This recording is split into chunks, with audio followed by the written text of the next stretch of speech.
And really looking forward to tonight's show. Fight Night Picks !Kicks. Make sure you head on over to the website, fightnightpicks.com. We've got all sorts of great stuff. The full card betting guide, the full previews, the podcast, episodes of Early Stoppage, and might I add, you should check out the store. There's all kinds of great products over there. We have the new shirts, new merch dropping all the time, including that new red Under Armour t-shirt. So head on over to the website, fightnightpicks.com. And as we always say, let's get into it. Fight Night Picks is brought to you by Vertiball. Head on over to their website. It's vertiball.com. And listen, it's an awesome product. It's a local company out of New Brunswick, Canada. So make sure you support those guys locally as well as Fight Night Picks. But they're the only mountable portable muscle massager. They can stick onto any smooth surface. They've got an industrial strength suction cup. Can support over 100 pounds of pressure. You can get really into those deep knots. I have one here at home. I use it for my back and my shoulders from holding up that Fight Night Picks Pick'em trophy. But listen, make sure you check them out. It's a great product. Like I said, they're recommended by physiotherapists, masseuses, and chiropractors across Canada, the US, UK, and Australia. And they're used by countless professional athletes like Minka Fitzpatrick on screen there, as well as Clelin Ferrell of the Raiders. So if you head into the cart, make sure you check them out. So I've got a Vertiball massager in my cart right there. Use the promo code FNP. You're going to save 10% off your order. You're supporting this company here that I'm very passionate about in New Brunswick, Canada, and you're helping out us as well. So make sure you check them out, vertiball.com, promo code FNP, 10% off your order. And without further ado, let's get into it. Ladies and gentlemen, recorded in Fredericton, New Brunswick, Canada. It's time for Fight Night Picks with your host, Craig and Matt Allen. Oh boy, Matt, and wow, we get an end to the prelims like that, and holy smokes, oh boy. Yeah, Rodolfo Vieira, it's not looking like there's going to be a lot of people joining that fan club anymore. I'm definitely not going to be conducting that train. But it is what it is. So yeah, you know what? I'm glad with !Kicks we didn't have the 2-leg parlay, and Jack Lawson's hanging out, kind of in agreement there. There was somebody else earlier on in the chat as well. I mean, Brady Payne saying I will never listen to these guys again. Listen, sometimes you don't have a good night, but as long as you preface it by saying I'm not confident in the picks, and yeah, I don't think anyone really had confident picks tonight. That was wild, though, and I was just kind of joking with Craig. When you ask yourself, what's the worst case scenario for a Rodolfo Vieira fight? I think it's safe to say he secures a takedown 10 seconds in, and so far you're probably thinking, well, wait, isn't that the best case? Hear me out. He not only gets a takedown while they're both dry, he gets in phenomenal position, and then he gets all of his striking completely exposed, exhausted, and then submitted. That's a bad way to lose. That was bad. I'm going to enjoy my popcorn, but not. Great. It's an interesting night of fights. Martin ruined some parlays. Listen, Anthony Hernandez probably ruined some parlays, but listen, kudos. Anthony Hernandez ruined Craig's night, I think. Kudos to Anthony Hernandez, though. I mean, realistically, that was a huge win for him, especially a great win on your career to take an O from somebody like that. I know he's doing the interview right now with Joe Rogan, but I mean, that definitely has to show incredibly, popped up. Someone had tweeted, the prop was plus 40,000 on him getting a submission win. Don't know if it was 4,000 or 40,000. It was probably only 4,000 because 40 is ridiculous, but that's insane. And that was the thing with Vieira. You don't get the nickname the Black Belt Hunter by being a poor grappler by any means. This fight for me, yes, he was definitely rocked. Don't get me wrong. His striking defense was terrible. That just felt like a TKO due to exhaustion, if you will. That was bad. I mean, that was one where he got hit so many times in that first round, and a lot of people know gassed. I mean, you look at a guy that's, that far into his martial arts career. He's as old as he is. He's so heavily muscled, and holy smokes.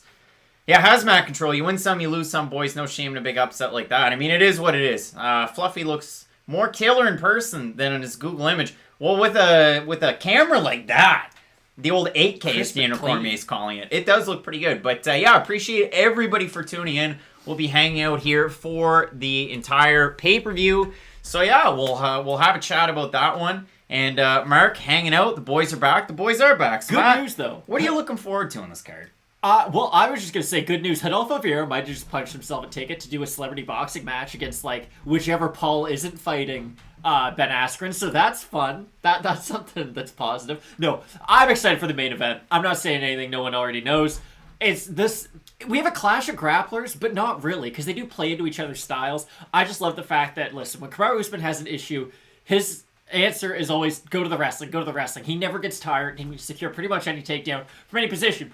You can't really take down a guy in Gilbert Burns. Now, we did just see a guy with the nickname the Black Belt Hunter get submitted in the second round, so maybe everything I'm saying is just complete hoopla, but Gilbert Burns, phenomenal grappler. We all know how good of a just overall grappling game he has with the wrestling and the jiu-jitsu. And then his striking. The leaps and bounds that Gilbert Burns' striking has taken since he has joined Stanford MMA is absolutely, absurd. The fact that he basically went from being just a complete jiu-jitsu guy, he basically went from being Rodolfo Vieira, just slightly better, of course, and then now he can go out there and kickbox pretty much any top-level MMA fighter. So just the overall evolution of Gilbert Burns has really been phenomenal to watch. And ASAPB saying, has Vieira always been a bad boxer? Oh, man. Like, not a good striker, but you've seen it in his fights that his jiu-jitsu and his wrestling's so good that normally he can beat most people, but in that case, not so. Not so. So, yeah, we have a look at this this overall card, Matt, and I mean, it is a good one. Your first fight, you have Julian Marquez taking on Maki Pitolo. We're split on the pick, but yeah, it should be a very interesting one. Two guys with incredibly heavy hands. Of course, your screen here presented by Manscaped. Check it out because, I mean, everybody lost their shirts, but if you don't have a shirt on, you probably have ball hair, and you can shave that off, manscaped.com. But you look at a fight like this, it's another one of those ones that's very unpredictable because, you know, one clean shot from one of these guys, somebody could go out. This is just a better version of kind of what we saw earlier in the night with Gabe Green and Phil Rowe. Now, it will be a different fight. I'm sure we won't see as much grappling, but just the idea of you're going to have two guys who are good strikers. You're not going to see a very high-level kickboxing fight. Raymond Daniels isn't going to get in there with either one of these guys. You're just going to go out there. This is one of those good old-fashioned MMA brawls, and I'm using a lot of real terrible terms right now, real cliche ones, but what you see is what you get. Julian Marquez has been out for a while. And when you do have a guy who is hittable, who already doesn't really have great timing, taking a massive amount of time off and then coming back and just these weird times that we're in, fighting a dangerous power puncher like Maki Pitolo, it's not really the best situation surrounding this. I like Pitolo in this, but I can't really disagree with anything you said by picking Julian Marquez. SAPT saying you have a feeling Usman dominates or it's a boring decision. Vieira should have manscaped. I don't know what he should have done, Ramon, but I appreciate the super chat nonetheless. I'm just disappointed. Craig needs a hug more than anything right now. I haven't seen Craig this down about something MMA related in a very long time. I mean, you film a funny promo and then you give out the caveat of, man, like this guy's striking sucks. But, oh boy. Fluffy was a purple belt, not a black belt. That's how it happens. There you go. Yeah, exactly. So. Ah, boy. So, we have this fight, and it is what it is. It should be a very good one. Our next fight on this card, Ricky Simone taking on Brian Kelleher. Obviously, that's a great fight, and that's one of those ones where there definitely is more upset potential with Brian Kelleher because, again, the power punching and the submission ability of Brian Kelleher versus the wrestling and just overall top pressure of Ricky Simone. We saw that recently, even tonight, Poliana Viana taking on Mallory Martin, where even in the analysis, Martin's a good wrestler. I know at the end of it, I said, well, she should be able to stay heavy on top and land some pressure. She stayed heavy on top at the start. Viana started to fish for submissions, and then she backed off. And then that's really where the wheels fell off. But in a fight like this, it could go similarly. It really could. Now, Brian Kelleher is a really interesting fighter because he is a great grappler, but all of his submissions, goodness, are primarily defensive submissions. It's normally he's having success on the feet, someone takes a bad shot, and he can submit them. It's kind of how Ricky Simone loses his fights. Ricky Simone he's not a bad striker, and I don't think we give him enough credit on the feet, to be completely honest. Ricky Simone has decent striking. He just is very hittable, and he has trouble with guys who move a lot, especially on the feet. We saw that in the Ray Borg fight, too. Especially, I went back and rewatched that fight. I do think the big trouble he had in that fight was with the speed of Ray Borg. Brian Kelleher can fight in a similar manner to Borg. He's not nearly as wrestling heavy, but I'd argue he has a lot more power on the feet. So if Kelleher is able to land a big shot on Ricky Simone, and let's say Ricky Simone just, panic takedown Conor McGregor on Nate Diaz style, I wouldn't be surprised with Brian Kelleher's submission at all in this fight. Yeah, 100%. So we move on a little bit further. I know a couple people kind of talking about who's up first, who's not.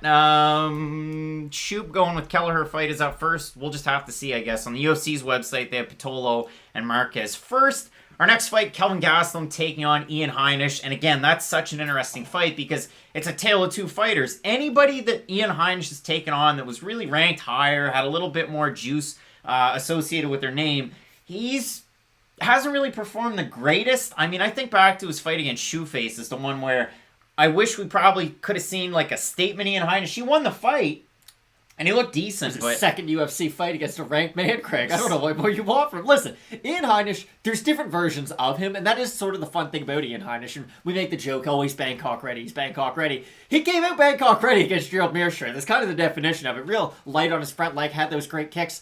It will be interesting because the more Thai your style gets, the worse your movement gets. And against someone like Kelvin Gastelum, you're not going to want to just stand there stationary against him. Yes, you have the benefit of those kicks, but Kelvin Gastelum's not often in that kicking range with you. He is going to close that space. He is going to try to make this a boxing fight. So if you're on the inside, if you are in the pocket, let's say worst case scenario for Ian Heinisch, he is backed up against the cage against Kelvin Gastelum.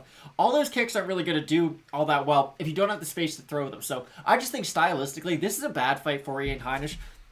It will be interesting, because let's say Ian Heinisch comes out here, kicks Kelvin Gastelum's leg 4,000 times, knocks him out with like an overhand latch. Just something wild happens.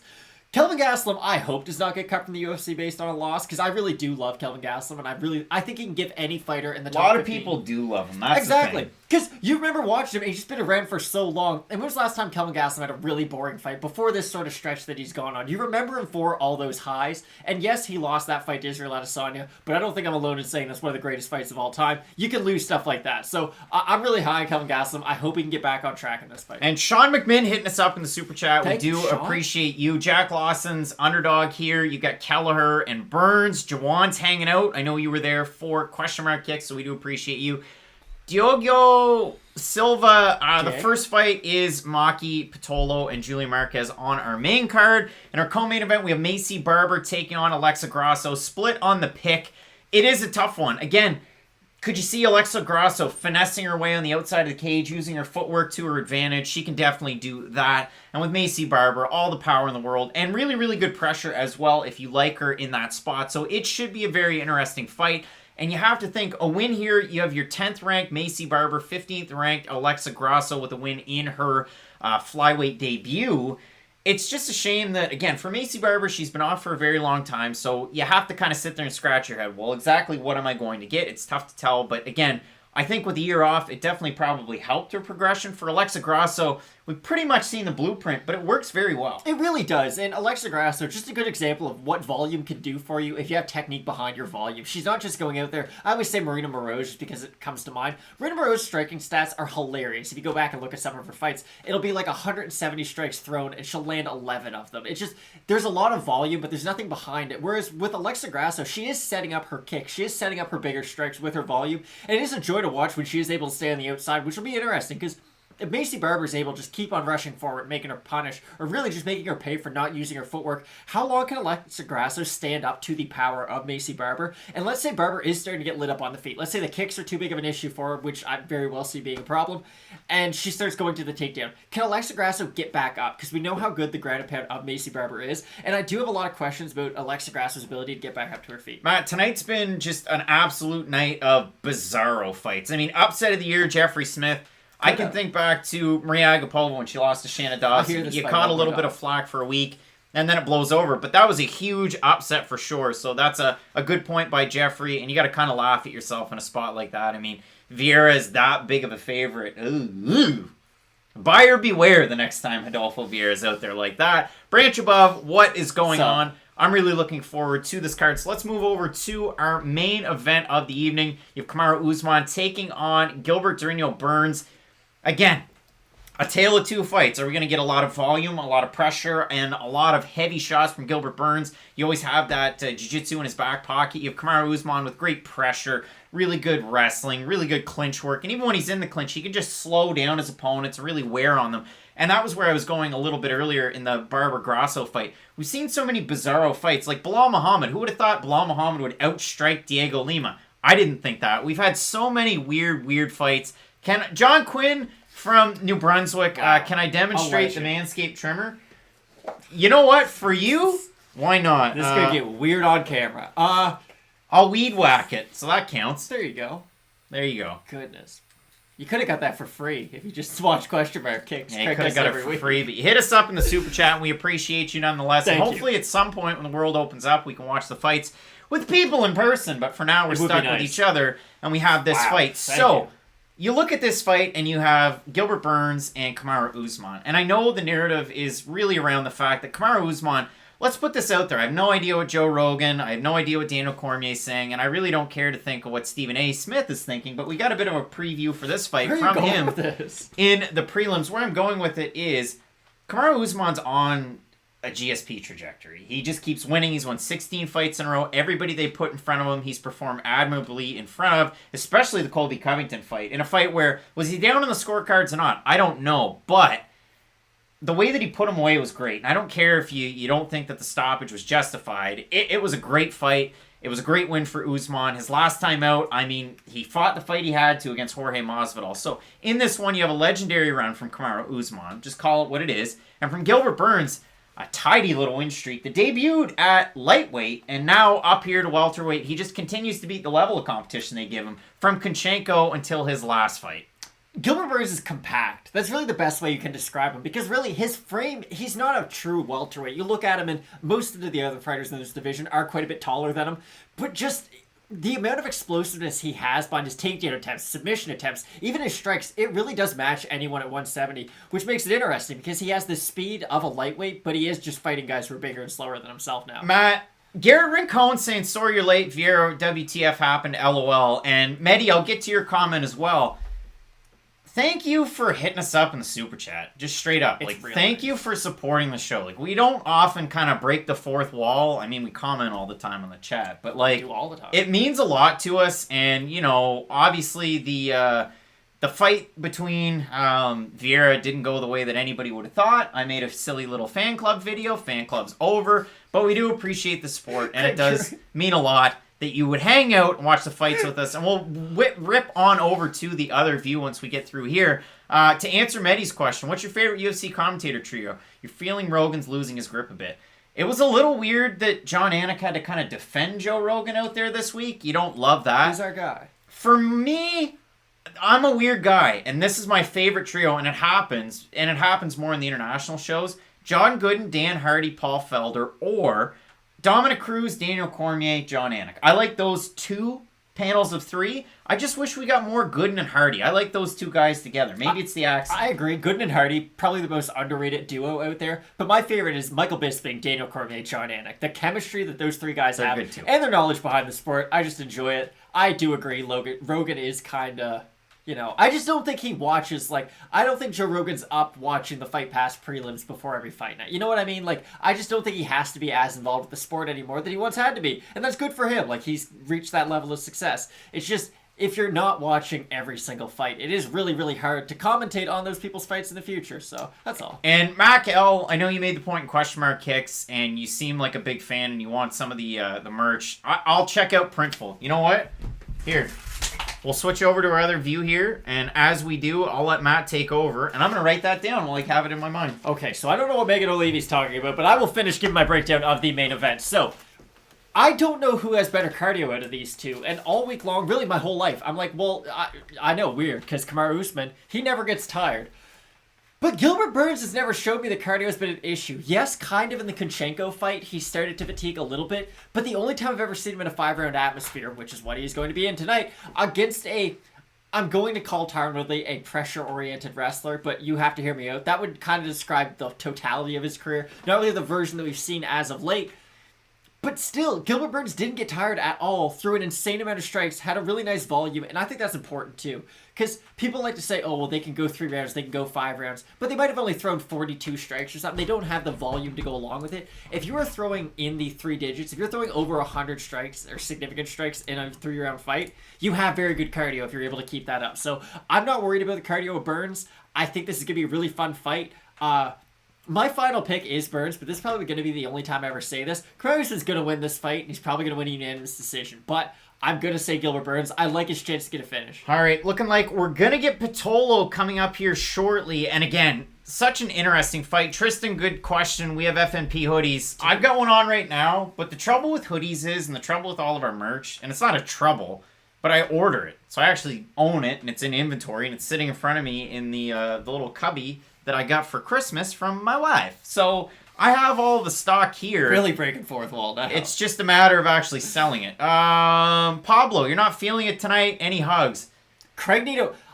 Like, Craig's acting like his dog died because Adolfo Vieira got submitted in the second round, and I feel bad for him. Jadis God, are you going to illegally watch the fight? I paid my money. Listen, I gave him their $70, and I gave him that money. What's wrong with Joe? There's nothing wrong with Joe. Nothing. You know, he makes it interesting, and he draws in a bigger audience. And if you're an MMA fan, you want this to just continue to just rise like a phoenix, and that's all you can really hope for. Yeah. And it has recently. And listen, I mean, the folks on Twitter, for the most part, really kind of don't like him. But, you know, you take the good with the bad and you move through it. Like, here, we can even personalize this, I'm sure, to a certain degree. I'm sure there's been a fighter that I've said the same things about probably twice on this show in a prediction. And if you talk about a fighter enough times, you are going to start repeating certain things about it. And with Joe, it's just he's been around for so long, we've kind of gotten to that point now. You sort of know what his taglines are going to be. And it's, again, there's nothing wrong with him. It's just I prefer all those other options. That's all. That is what it is. All right, Matt, let's move back over. We're getting ready for Maki Pitolo. And the man himself, Cuban Missile Crisis, Julian Marquez. And we've seen a lot of success out of Glory Fitness and MMA recently. I know you look at even Zach Cummins and some of their upper leadership. Cummins, of course you have James Krause, and the list goes on. But the gym continues to gain more and more traction. And for Maki Pitolo coming into a fight like this against a guy who's definitely walking out to what I hope is Miley Cyrus, somebody can let me know.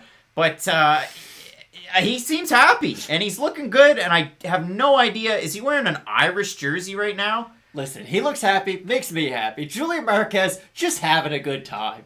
Like, one of my friends' favorite fighters is Jan Blachowicz. And you know why? Because he's a real mean guy. But he's not really a mean guy. And that's great. I love it. So, Julian Marquez showing that just because you're trying to knock a guy out doesn't mean you got to be mad about it. Just had a good friend of mine say that Coconut Bombs is going to get the win. And listen, I love to get the old Snapchat comments like that. Blue Dash definitely going to pick up a Fight Night Picks shirt soon.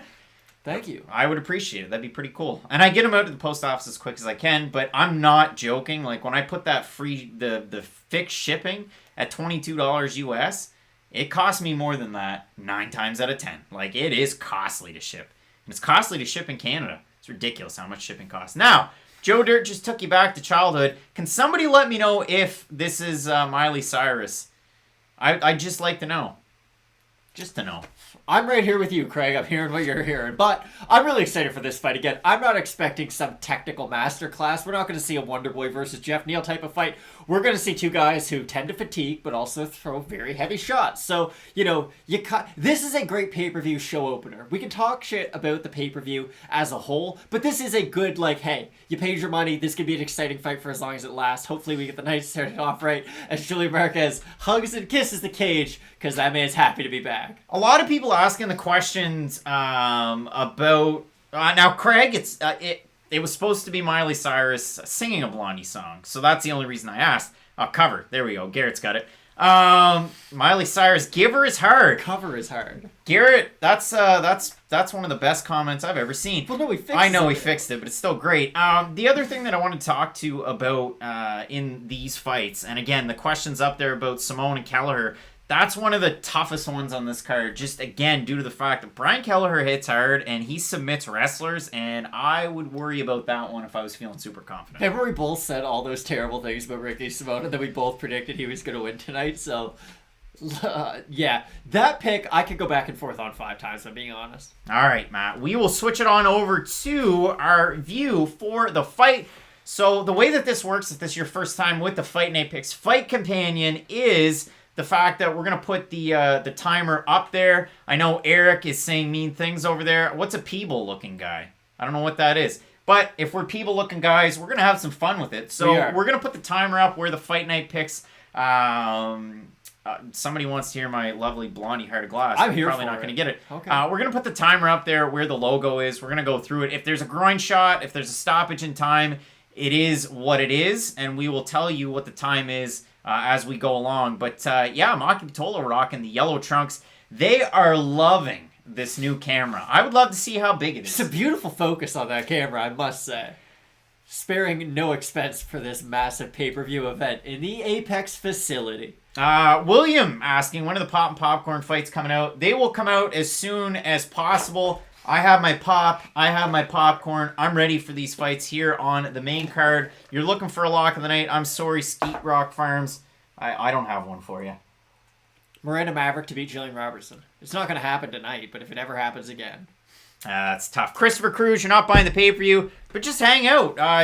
Diego asking, I mean, we split on this one too, so we're really not giving you a great look, but I've got Julian Marquez to get the win. Matt has Maki Pitolo, and I get the argument from both sides too, right? No confidence. No, wow. But I mean, in this one, you look at Maki Pitolo, he's fought decent levels of competition. He hasn't won all those fights, but he looks fresh at the start, and he hasn't had 2.5 years off. So you'd sooner go with a fresher fighter. I understand it. Listen, I'd rather him smile, hug, and kiss the cage than just be mad and break his ankle on the way in. So there's definitely a worst case scenario for Julian Marquez up until this point. Julian Marquez straight up looking suave on the TV. And we're getting ready for our first fight of the night. Appreciate everybody for tuning in. And Jack Lawson saying and new is always worth the $70. So there is that one. GOD Gaming One's definition didn't pay for the pay-per-view, so thanks. I'm ready. Give me some wins.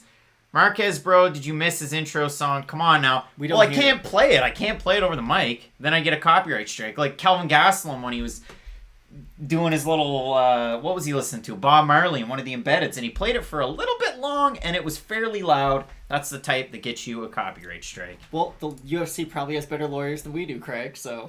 They probably do. Jeffrey Smith, locks are bought and paid for at the dollar store.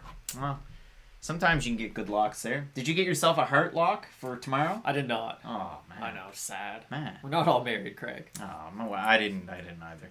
We're going to go for a walk in the woods. We're going to enjoy it. It's going to be a nice day. Sounds sweet. Lovely little Sunday. Maki Pitolo taking on Julian Marquez as we get ready for our first fight on this main card. Thomas Maris saying my parlay just got iced by Rodolfo Vieira.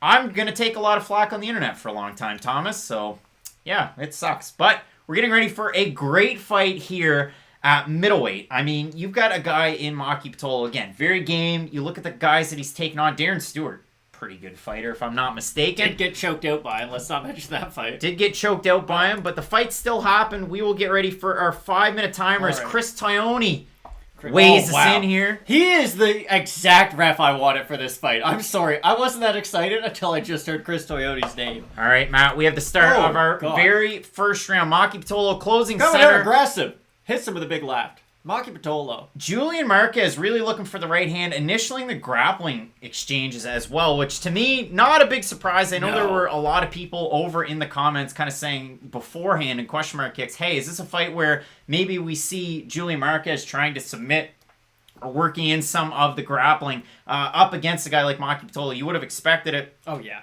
Pitolo with a nice foot stomp. 30 seconds into our first round. Now, this is what I don't understand. If you're Maki Pitolo, you cracked him the only time you were in distance. Why would you initiate the clinch? I understand, yes, you have some good ground of him, but his only opportunity, not his only opportunity to beat you, but his best opportunity to win, you would imagine would have to be the guillotine or some kind of a submission. Maki Pitolo is swinging for the fences. Julian Marquez going guillotine on the takedown attempt, but it's Maki Pitolo ending up on top. And really, Maki Pitolo looking very good in the striking exchanges. He gets the takedown. Marquez with his shoulders up against the mat, kind of giving a fist up like, hey, I'm still in this one. As Maki Pitolo lays in a bit of a half guard, you've got Marquez just kind of fishing for whatever he needs. Garrett saying over in the comments, Pitolo's aggressive. He needs a win. Listen, we've seen a lot of fighters recently with their backs up against the walls really coming out quick and coming out with not just fast starts, but even getting the win. Yeah, because it's probably like if you lose again, you're probably never working there anymore. Look, Maki Pitolo is too good of a fighter for his record in the UFC, and I truly do believe that. I just think he's been matched up with a tough level of competition. And listen, he had that fight after the Darren Stewart fight. I can't remember exactly who he fought, and I'm looking like casual right now, but he didn't look very good in it, and it was because he had fought. That was the Kasanganai fight. And it was like 3 weeks after the Darren Stewart fight. And listen, some people were like, oh, he just got submitted. If you remember that Darren Stewart fight, he ate some shots from Darren Stewart. And the dentist can crack with the best of them. So it was just a bad performance. But listen, Maki Pitolo's looking great so far. Probably not the ideal first 2 minutes back in the octagon for old Julian Marquez. Honestly, could not tell you what Julian Marquez is doing up against the cage. The other weird thing that we saw in the grappling exchanges was the fact that Maki Pitolo went to get his hand underneath for a submission, but then had his right hand underneath the arm of Julian Marquez. Wasn't really able to do anything, but I mean, Maki Pitolo so far is definitely looking very good in this fight. Halfway through our first round, trying to go for the back of Julian Marquez as Marquez tries to stand. It'd be very interesting to see if the smaller man here, Maki Pitolo, does get the back. And it's funny you say that, because I was so confident about Pitolo all week, and I knew that if he ever got Julian Marquez's back, he would definitely finish him from that position. So I'm finally glad this is paying off. Yeah, I mean, this is just, again, another surprise of a fight in this one. The fact that you have Maki Pitolo initiating the grappling exchanges. This has really just been a bizarro night of fights. Really has been. Chael Sonnen had a lot of energy at the start of the night. That's been my highlight so far. That was a lot of fun, just his back and forth with old Brett Okamoto. Julian Marquez going to get his back off the cage. Marquez back up to his feet. We have a minute 48 remaining in our first round. And Garrett makes a good point. Marquez is very calm here. Do you like that out of him? Because Maki Pitolo just going for a dump of a takedown, getting a little sloppy with it. And again, for two guys that are definitely not known as cardio kings, this has been a very interesting start to this first round. Maki Pitolo going hard on the double. You got the head placement by Marquez here. Be interesting to see if he can work now onto a single.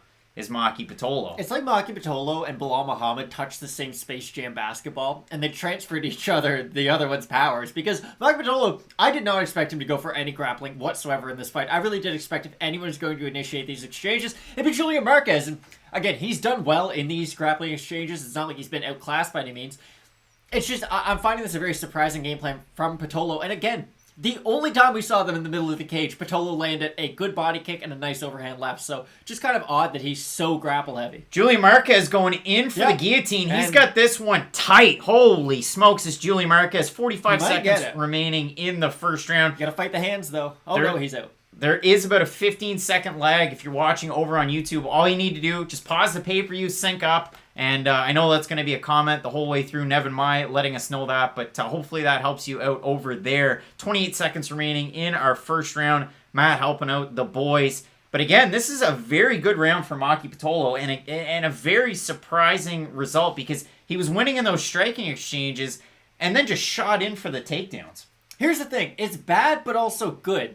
Marquez hit him with a hard right hand. He did. It was a good round for him. Yes, he won that round, but I don't know how much Maki Pitolo is going to have left for that second and third round. We might only see like a good minute burst out of him this next round, and then just kind of see Julian Marquez do enough to win the second and the third. So, although I do agree it was a great start, it's one of those, well, you won the fight, but you might have lost the war. Because I don't know if that's such a great long-term game plan because we do know he has such bad gas. I mean, in terms of total strikes, Maki Pitolo getting it done with 22-10 from Julian Marquez, and we can continue on down through. I know the UFC, they're kind of wishy-washy on their knockdown attempts. You had a submission attempt so far in the first round. You had the one pass, but as Garrett's saying, I mean, Pitolo landed early. He had the takedowns early. Started to slow down a little bit in the second. I mean, you definitely give the round a 10-9 to Pitolo in that one. But it was the heavy shots from Marquez at the very end that's going to make this interesting as we go into the second.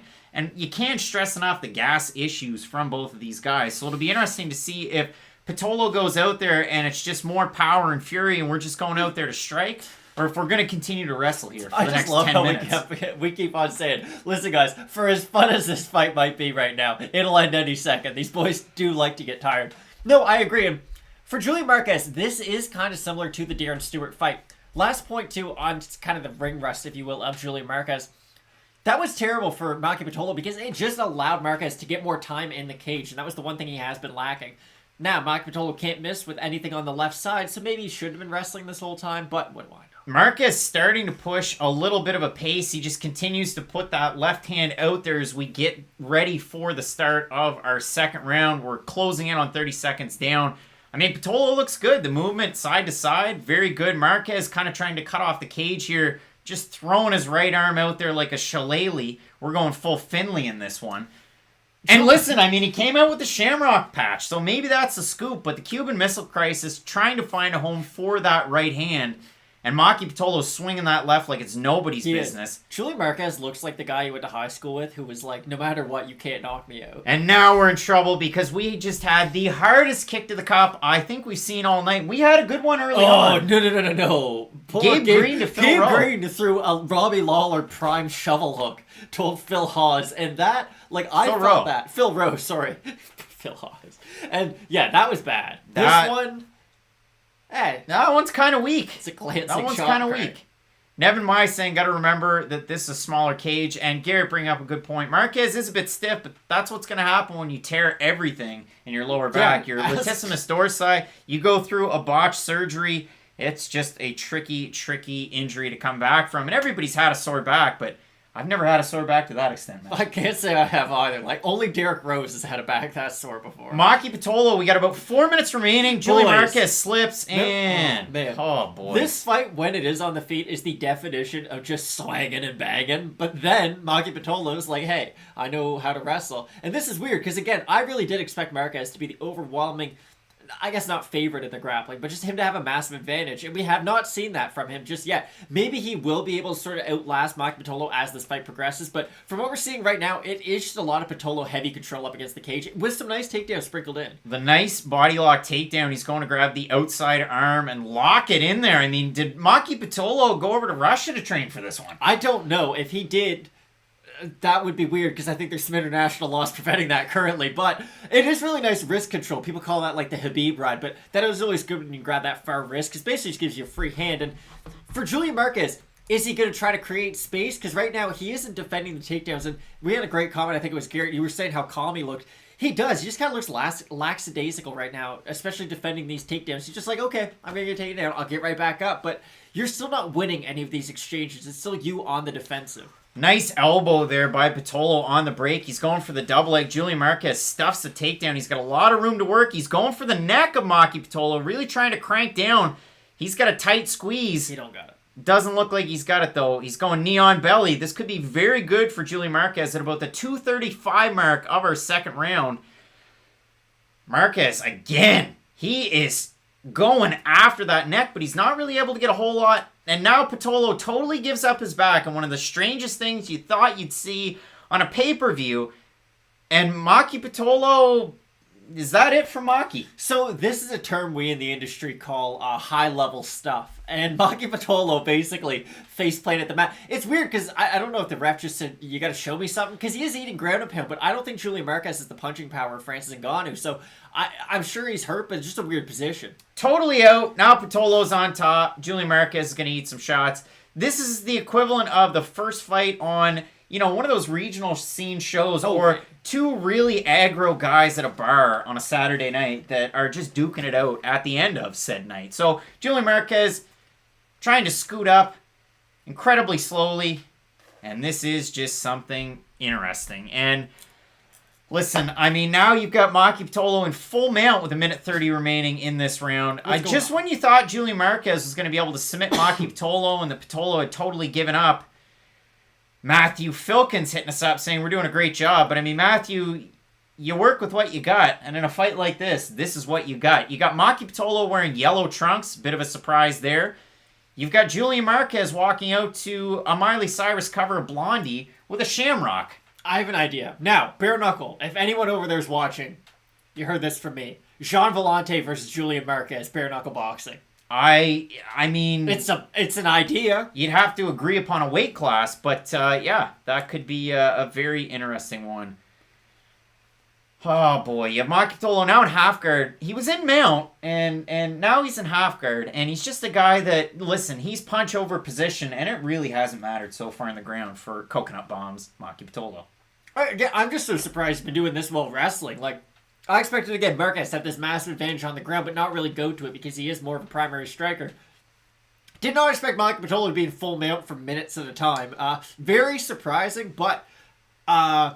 yeah, neither one of these guys are going to become UFC champions anytime soon. I mean, Pitolo really, really heavy on those body shots there on top, and now he's trying to transition to the back. We got about 8 seconds remaining in our second round. And Pitolo really doing a great job. I mean, so far, you've got a guy who Maybe you didn't expect him to win the first. Maybe you didn't expect him to win the second. He's doubled the strikes. I mean, you have to expect that, the cardio for both guys could be an issue, but for Julian Marquez, it's going to be really, really important to go out there and get a good start to this round, because if he falters, if he gets taken down again, we've seen that while maybe Maki Pitolo doesn't have the best top pressure, he does stay on top, and he switches positions, and he at least lands some decent strikes. And Pitolo's had the top pressure and control, but I would say Marquez has had him kind of in trouble with those 2 guillotine attempts, so it is interesting. Every time Pitolo goes for the takedown, he is putting himself in danger. It's just Marquez doesn't have enough to finish the attempt. I think that's his only chance to win this fight. If he can win by guillotine, somehow catch it, he might be able to get it done, but I just don't see him doing enough damage to warrant like a 10-8. I don't think he won either of the first 2 rounds. So yeah, I think he probably needs a finish. And if he gets it, I'm guessing submission, but I don't know. All right, Matt, let's get ready for... That camera is giant. Just got to look at that. Our third and final round. Coconut Bombs taking on the Cuban Missile Crisis. They're going too quick for Chris Tognoni. Goodness. He doesn't like it. Now we get the start of our third and final round. Chris Tognoni, the definition of a guy who's got to get to dinner by 5, because that's when the early bird starts. Julian Marquez eating a leg kick, turns it into a spinning back fist, and it misses. Julian Marquez now right, though. Landing a heavy amount of pressure. Pitolo with that left hand, though, it is like a laser beam that we've never seen before of this guy. It's a curved laser beam, but when it does land, it is nice. And you do like the accuracy he's been able to land it with. And for Marquez, we've seen it before. He gets hit. I'm not telling you guys anything you don't know. Pitolo's been able to land quite consistently, but when Marquez is moving forward, he's given Pitolo issues. We just had a heavy left hand land for Maki Pitolo. And Julian Marquez, I'm just going to take a knee. Stand back up. This has been an interesting night of fights so far. And we're only one into our main card. Julian Marquez lands one of the oddest right hands I've seen on the night. We've seen some odd... He's hurt he hurt Pitolo up against the cage. Those are some nice shots. But again, Marquez needs more of this. He needs more forward pressure. But he's eating shots every time he goes ahead. If he could just stay disciplined for a 30-second interval. So far, this round has been, again, an interesting one for Marquez, because if you were of the thought process that Marquez would get the win, you would have thought this would have been his game plan coming out of the first round. It was Pitolo really pouring it on, really starting to land good shots. That almost looked like a bit of a cup check on the leg of Julian Marquez. He lands... A knee into a reverse elbow into a guillotine. Listen, folks, you'll see something new every day. Oh, Julian Marquez has Maki Pitolo hurt. Put it on him. What a flipping comeback for Julian Marquez. Really impressive how he's been able to do this. But again, if Julian Marquez, even if he is able to get this win, this is what worries me. This skill set does not get you very far to eat damage, lose 2 rounds, and then try to pull off these comebacks. It is a little like kind of Brian Ortega at a certain point-ish. Ortega, the difference is he can finish you on the feet and on the ground. But with Julian Marquez, if he had better cardio, it would be so much easier being a Julian Marquez fan, because if he could actually just move forward consistently for 3 rounds, he'd win a lot more fights, but that has not been the case. You don't love to see a guy at 2 minutes, 57 seconds of the third round to stare up into the sky as if to ask for help from the heavens, but that was what we just saw from Julian Marquez as Maki Pitolo tries to take the back. Ooh, he's fishing tight for the submission. Will he be able to get it? He's got it based on the side. This is a very unique angle that we have from Maki Pitolo. 2:33 remaining in our third round. Will he be able to sync it up? He doesn't have it. He doesn't have both hooks. And Marquez is doing a good job holding his far side, or holding his foot back with his hand, but Pitolo's committed to it. Now Marquez ends up on top. We have 2:19 remaining in our third round. I thought this would be a real sloppy striking exchange, but it's been 2 real sloppy wrestlers, so... You learn something new every day. You got Marquez on the back. He's not going to be able to do anything with this position. He continues to land good blows to Maki Pitolo, and we've seen instances in this fight, and I have to say it. It's been a bit of a surprise. Chris Tognoni getting in there and getting a good look at the action, and normally he's the type of guy to just let it fly. He'd be the type of guy to take 3 or 4 Manscaped trimmers at once in 2 different hands and just go to town, but... Chris Tognoni the type of guy to not get in between fighters when the bell sounds. Like, if they throw, they throw. It is what it is, and Julian Marquez continues to look for a head for anything. City. Oh, boy. He's got a branch about Pitolo's not that good. You're right. Like, he isn't. Neither one of these guys are going to be, headlining shows anytime soon, I don't think. But... Again, I expected this fight to go a lot differently than it did, even though I do think Pitolo will end up being the winner. I did not expect him to win in this fashion. You got about 1:20 remaining in our third and final round. Julian Marquez working on a single, And again, they showed the stat on the screen. And that's always the fun thing when they decide to show stats. It's, well, what does that stat really mean in relation to an entire fight? As Maki Pitolo is starting to take a lot of damage. Oh, that knee from Julian Marquez lands clean. Panic takedowns, as we saw earlier in the evening with your boy Rodolfo, never the right choice. This will be an interesting fight, especially as Julian Marquez goes again for the Gilly submission. City, son. Now he's going for that Darce. He's going to have to keep on rolling with it. He might be able to get this, honestly. Yeah. Oh, he taps! Julian Marquez with the submission really nice win! For Julian Marquez. That was nice. My lord, what a win for Julian Marquez at the end of this fight. Wow, what a rally. Man, Julian Marquez, what an impressive finish. Holy smokes, Garrett's liking it, Branch Above's liking it, I'm liking it. And what? You gotta feel for a guy like Maki Pitolo. You know, here's the thing, though. I'm gonna take back what I said before the video. Not as good as I thought his record was. This fight was weird. It was the weirdest fight. Good for Julian Marquez. Great comeback. Phenomenal submission. Don't get me wrong. Again, I don't love the fact that he is getting behind so much in a lot of his fights and he's pulling off these great wins. If the ACL or Achilles or whatever he had torn, everything. Latissimus dorsi. My apologies. Listen, he took that time off and he did a good job with it. He landed that beautiful combination with that spinning elbow and that really did set up the beginning and the end. Wow. What a win. I mean, Diogo, you're loving it.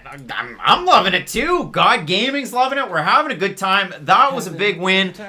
And you got Marquez at a 3-1. That'd be. Nice. Guess who bet live? Wow, so close for Maki. For everybody that bet live on that fight, you are an insane person. I mean, yikes. But, yeah, a huge come from behind win, Matt, for Julian Marquez. He evened up almost the striking totals, which was very surprising. You saw that especially at the end of that round where they threw the number out there. At one point, it was 30-10 for Marquez. He just continued to go.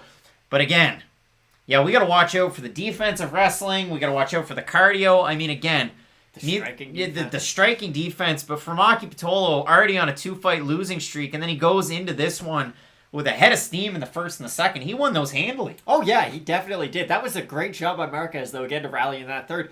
For Pitolo, again, his wrestling looked good, which is not something I ever thought I would be saying on camera, but this is probably it for Maki Pitolo. Sucks to say. The UFC's getting rid of fighters, though. He has lost 3 in a row, and I doubt he'll get to a title shot. For Julian Marquez, it is nice because he was one of those first-generation Dana White Tuesday Night Contender stars. So it is nice to see him finally not get a win, because he has had wins, but just get back on track after such a long layoff.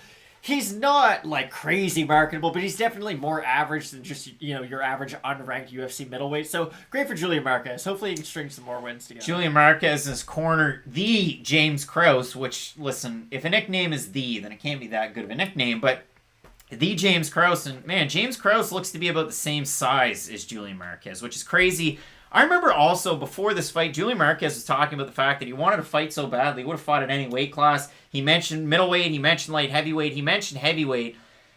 Yeah, the prospect of a fight against your boy from Long Island, if we had a fight between him and John Vellante, I wouldn't turn away. I'd be interested in that. Take the gloves off. Let's have some fun. Even if they did Knuckle up. Yeah, do Maki Pitolo versus Jean Vellante then. Just give me what I want. That's all I need in my life. I just need more subpar MMA fighters doing bare knuckle boxing. Now, I didn't even watch the Paige Van Zandt card, if I'm being completely honest, because I'm not that interested in the sport. But if Jean Vellante would fight, I would still love to hear the bare knuckle boxer announcer just be like, hey, he's such a great guy. He's one of the better hangs we have. And for Maki Pitolo, so far in the UFC, the question was asked by Branch Above. We'll talk about it. I mean, he lost to Callum Potter at 170. The weight cut was an issue. He goes out there and beats Charles Byrd, who subsequently retires from MMA. Charles Byrd had a rough run in the UFC. We've always talked about doing videos, and listen, again, behind the fourth wall, I'm sure there's somebody out there from the team watching with MMA on Point. I know they do their own videos like this, but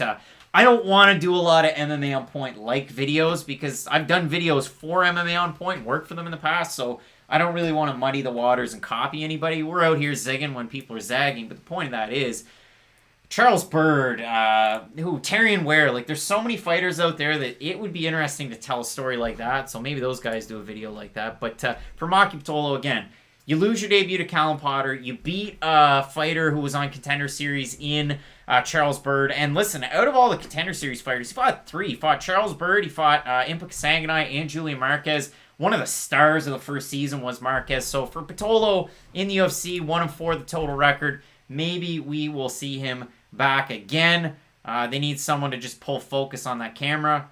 The one in the cage is something, but I've always wanted to have one of those. You know, you go to the live events and you see the guys with the cameras that do the movement, and they have a lot of fun.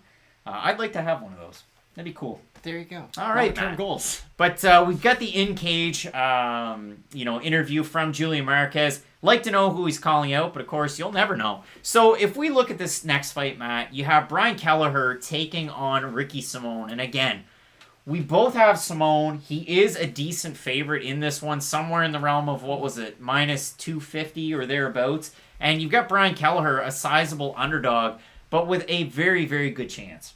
Yeah, he definitely does. And this has been the story throughout Brian Kelleher's career. He is always a massive underdog. He could fight just some guy who works at Walgreens, and I'm sure the odds makers would have him at about a plus 255. But Brian Kelleher is a dangerous fight for anyone in the UFC. He's got big power on the feet. He's got the great guillotine. He's got a lot of different setups for it. He's got great top control, too. His wrestling offense and defense worries me a little bit, because sometimes he will give up the takedown attempt, or just give up the takedown to try to go for a submission. Ricky Simone's not the type of guy to go for anything like that on. Ricky Simone loves to wrestle, and he's phenomenal at it. Ricky Simone, we talked about this for a long time, he doesn't really know what he's good at, and if he could wrestle more, then it would be great. Now, we did see it in his last fight against Gaetano Perella. He wrestled quite a bit in that fight. Did end up 7 takedowns. 7 takedowns. And he averages 7.07 per 15 minutes, which is something that you rarely ever see. It is, but here's the issue. You're going to get to the top of the division eventually, and you can't just go for 7 takedowns every 15 minutes, because the best guys are going to defend those and force you to strike, but we're not there yet. I think Ricky Simone is going to win this fight. If anyone gets finished, it will probably be Ricky Simone. He can get cracked by a guy like Brian Kelleher. He can get submitted by a guy like Brian Kelleher.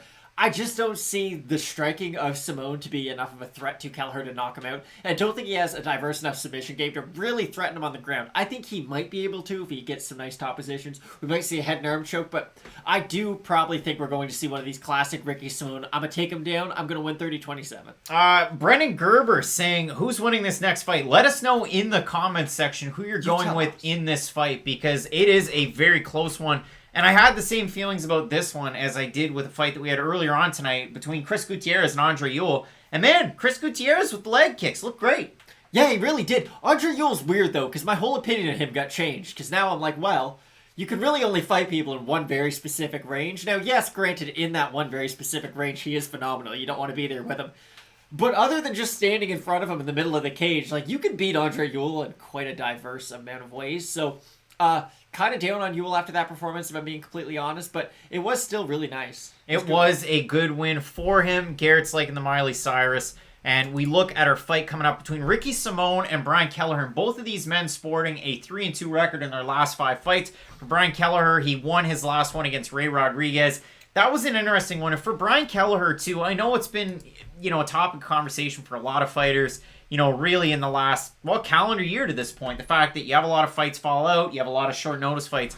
For Brian Kelleher, if you look at it, as far as his last number of fights, the fight against Ray Rodriguez, one that was in on incredibly short notice. He was originally supposed to be taking on Kevin Natividad. Ricky Simone was in there, then Natividad, then Ray Rodriguez. I remember we had a wild week trying to make up those prediction videos. He fought Cody Stamann, lost that one. Of course, that was the Cody Stamann staple win. He had the win over Hunter Azure, where he was down handily in the first round, came back and rallied in the second and got the finish. Hunter Azure's got a big fight coming up, too. I saw that was just announced here in the last couple of days. And he has that win over Ode Osborne as well. The loss to Montel Jackson was a weird one.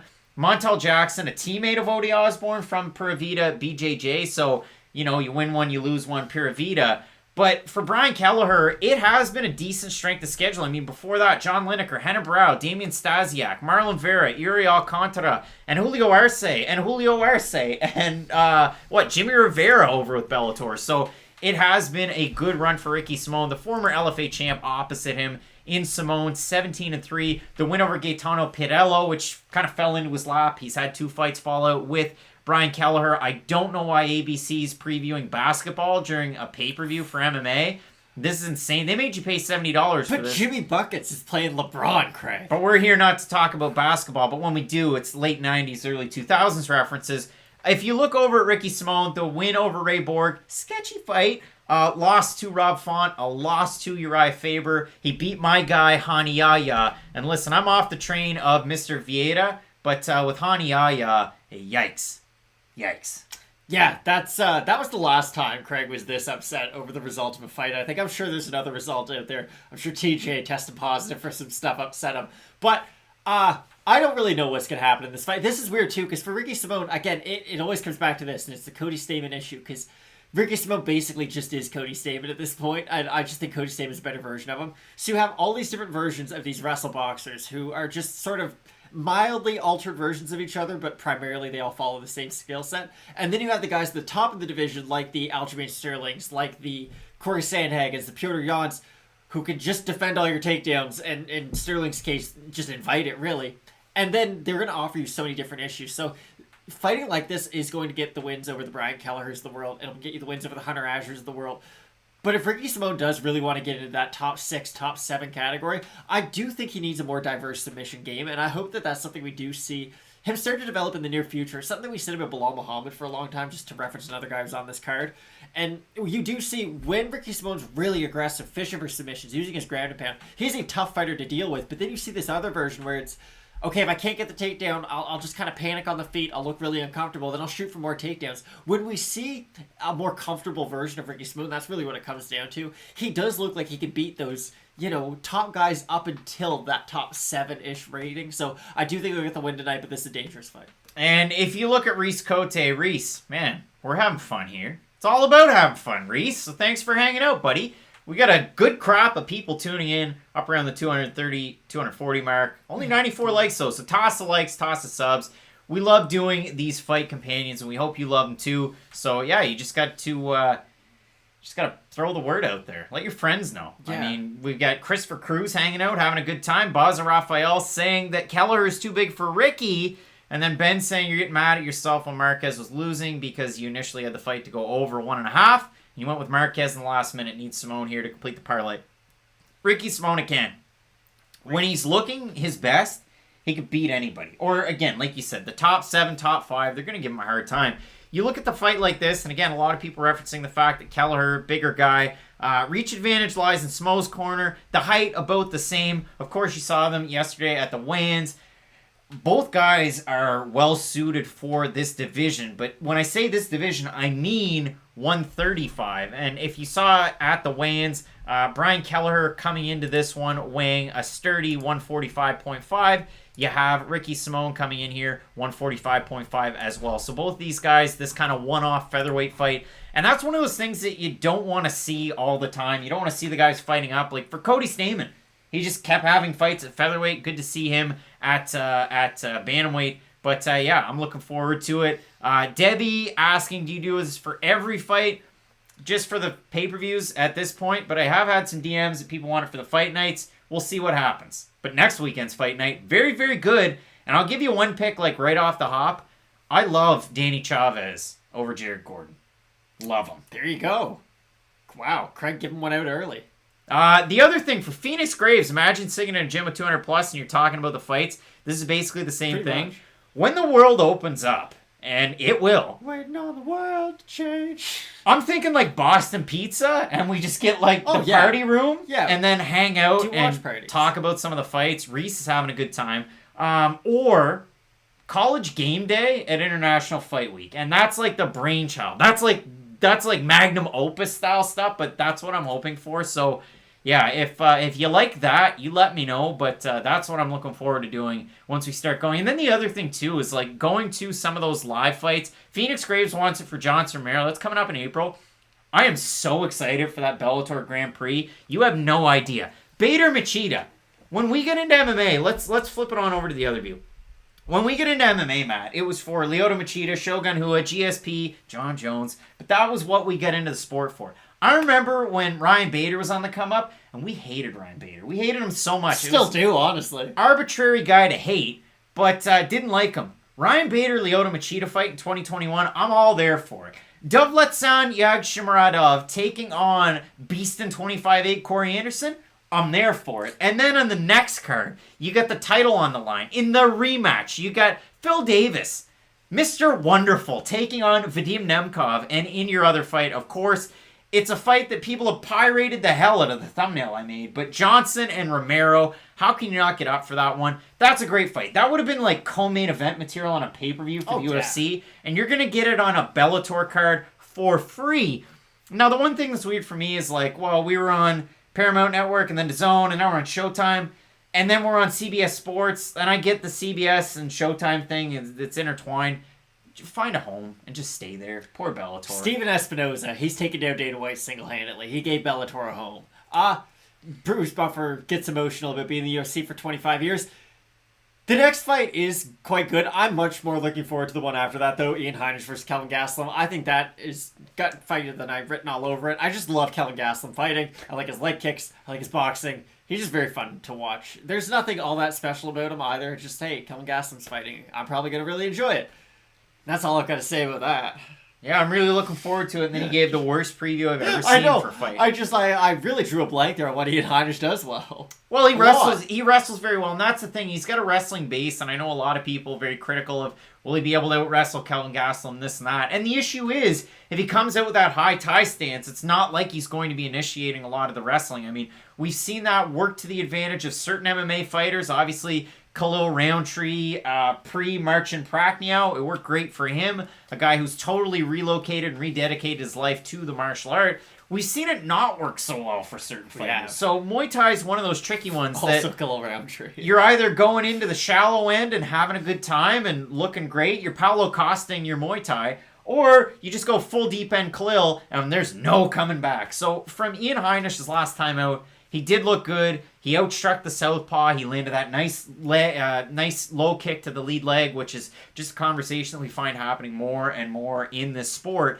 But it was really his hands that got it done. So for Ian Heinisch, was it a one-off, or is it going to be an opportunity for him to kind of falter? Will he have an issue with the movement of Kelvin Gastelum, with the boxing in tight? It'll be interesting to see that, and that's what I'm really looking forward to. So I did switch my pick on question mark kicks. I went Gastelum on this one. Matt swayed me a little bit. But, yeah, overall, it should be a good fight as we have Brian Boom Kelleher get out of the way, man. Making the walk. Brian Kelleher with a little bit of a necklace going on. Wonder if that's one of those Bixby ones, or whatever the name is, that's like $1,900 on the UFC's website. A saying these guys are Conor McGregor simps. What are you talking about? No, let me take this. So basically, here's the thing. Can't stand him, and I've been Dustin Poirier's biggest fan for too long now. It's been embarrassing, honestly. The hot sauce will be in on Wednesday. That's exciting. So, for the next fight companion, whoever loses the night, gonna do a shot of hot sauce. Now, I don't expect it to be overly hot. Normally, the Louisiana-style hot sauces with that vinaigrette, they're not that hot. But, listen, it's something to do. It's something to have a little bit of fun with. Last time out, we did the shots of... well, you could say that we're Conor McGregor simps. We did shots of his whiskey, but it is what it is. Branch Above loves Brian Kelleher. Reese Cote, they should undercard for somebody. I think it'd be interesting to see if it happened. But, yeah, I mean, throw us on the undercard.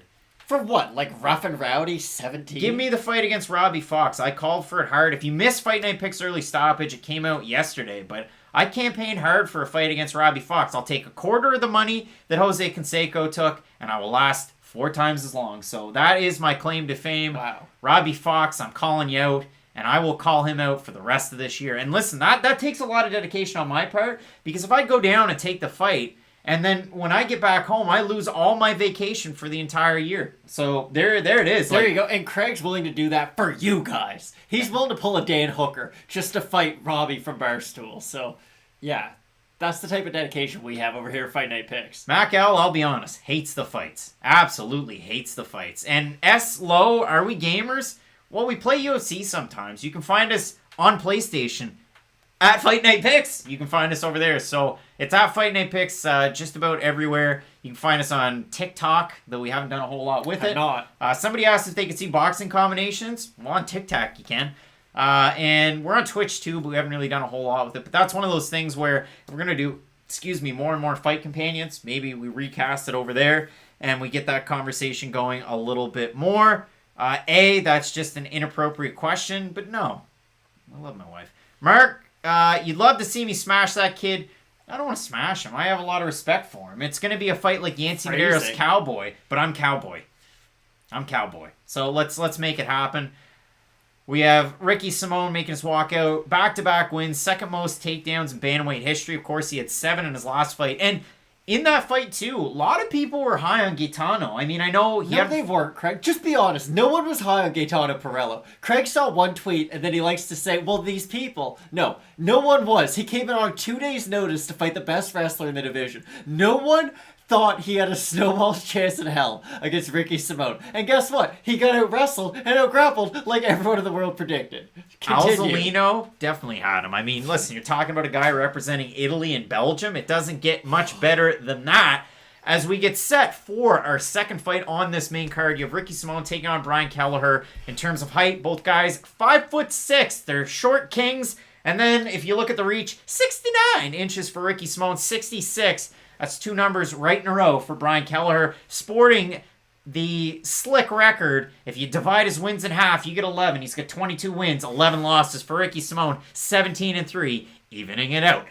Matt, this is a fight that, again, at 145 pounds, you have 2 bantamweights that moved up. The short notice nature of the fight is Who definitely... benefits more from this being at featherweight? See, a lot of people are saying Brian Kelleher No, does. Ricky Simone is 100%. That was a softball for you, but you made it a curveball. I was going to say, I think it really does benefit Ricky Simone, though, in this one. Yeah, and it is interesting, too, and we talked about it a lot. The wrestling of Ricky Simone is going to be his path to victory. If the added weight is the benefit that I do believe it is for Ricky Simone, because he is naturally the bigger guy out of these two, it's going to be really hard for Brian Kelleher to A, get up off the bottom, or B, just to initiate any offense himself. So it should be interesting. Ramon hitting up the super chat again. Matt bringing the MF heat tonight. Every day. Every single day. Don't you forget. Minus Thank you. 250 for Very sweet of Vancouver, Washington's own. And we also have somebody from Vancouver, Washington, and Josh Hart. Go give him a follow over on Twitter at JTHart23. J Hart Sports on Instagram. Got that one up in the dome. Ricky Simone, that Poison Dwarf, Keith Peterson, our referee. And again, we're talking short kings. The cup runneth over in this one. Matt, we're getting ready for our second fight.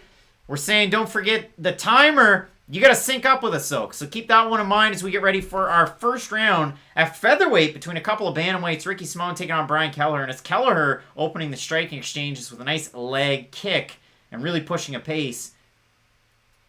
Has anyone ever, and I apologize if there's anyone out there with one of these tattoos, does anyone think it's a good idea to get their last name tattooed in massive letters across their Ricky back? Simone already on top. This is a little bit of a surprise to me. Really nice left elbow there from Simone, who is busy on top. Ricky Simone hammering away, grabbing the back. Rob Doshvili game plan. Wait. All over Brian Kelleher. Ricky Simone's grappling? Brian okay. Kelleher is hurt. Oh, yeah, he must have got hit by some kind of a It was shot. that elbow on the mat, and Brian Kelleher is leaking. Man, his right eye. Not a good visual for old Keith Peterson, just sitting there like a sicko. Ricky Simone grabbing the hand. He's getting the back. I mean, Ricky Simone all over this one early. Hopefully it's not on his eyelid or anything, and they stop the fight, because... Yeah, Kelleher is in a world of pain.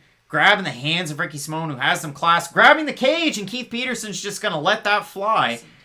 Grabbing the cage some more. He Keith puts up with a Peterson. little bit of nonsense from time to time. That eye is bad of Brian Kelleher. Ricky Simone really attacking the leg. Brian Kelleher grabs the fence once more, and Keith Peterson saying, hey, get off of there. He can probably hear you from where we are right now. Honestly surprised that Keith Peterson hasn't taken a point, as he is known as no nonsense, but he is 100% full of nonsense. As Brian Kelleher Hey! goes for that submission, as we said could happen. He pulled Gilly, and now he's on bottom with Ricky Simone on top, working now from half guard with about 3:22 remaining in our second round. Saying Kelleher is leaking. That much is true. That eye is all I'll go for a sorts. arm choke. This is where Ricky Simone is going to have his best success. If he can get that leg out, he can head an arm choke. Now, he's going to want to get his leg out of Brian Kelleher's guard right now because he doesn't really have the submission. But if he is able to pass over into side control, he might be able to grab it.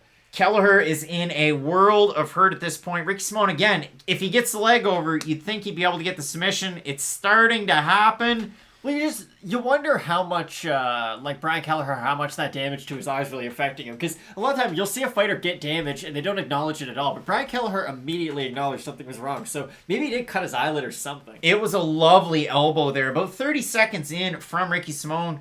Kelleher just throwing up the Hail Mary submissions off bottom here so far. Garrett Rincon is totally into this one. All over Vancouver, Washington's Ricky Simone. Ricky Simone absolutely ragdolling poor Brian Kelleher right now. And this is a great looking version of Ricky Simone. I did expect this to be a much more competitive fight than the odds makers did. And hey, Brian Kelleher could knock him out with an overhand right. But so far, Ricky Simone looks phenomenal. Now we're back up to the feet, about 2 minutes remaining in our first round. And again, if you're a big fan of Ricky Simone, it's not like the cardio tends to wane as the fight goes on. This guy has cardio for days, great takedowns, and really, again, if he strings it together, this is the guy that we saw on the LFA scene really push a great pace, hammer away, and punch his ticket to the UFC. And another takedown for Ricky Simone. I've seen him get knocked out by a 40-year-old Uriah Faber, though, since then. Don't love it. And I've seen him get outstruck by Ray Borg. Rob Font. And Rob Font. 3 of them. So not a great sight. Even though he beat Ray Borg, he got outstruck by Ray Borg, which is always going to concern me. But this version of Ricky Simone, again, this is the guy who, he can beat pretty much anyone outside of that top 5. Ricky Simone going arm triangle again, but again, the issue is, can he get his full weight into this submission? It's looking pretty bad for Brian Kelleher at this point. Minute 17 remaining in our first round. Simone's going to stop him probably. He looks great tonight. He really does. Not going to stop him now, though, but... Sitting in half guard is Ricky Simone. We're closing in on a minute remaining in our first round. That eye for Kelleher. It'll be really interesting to see if we go to the corner of Kelleher between rounds. I would anticipate we will. Kelleher has continued to pull for that guillotine. Every opportunity he's been able to get it, he's tried for it. He just hasn't been able to sync it up whatsoever. I wonder if it is the mullet powers that of Ricky Simone and that hair just able to whisk it away. I don't even think he has a mullet anymore. No, it's a mullet. No, it is. I just couldn't really tell. It could be just weird from Brian Kelleher. And again, we had said his guillotine is his best submission. It's a great defensive one. I do like the low calf kick from Brian Kelleher. One of an underrated weapons that he does have in his arsenal. Not something we'll see him go to all that often, but when he does throw it is very nice.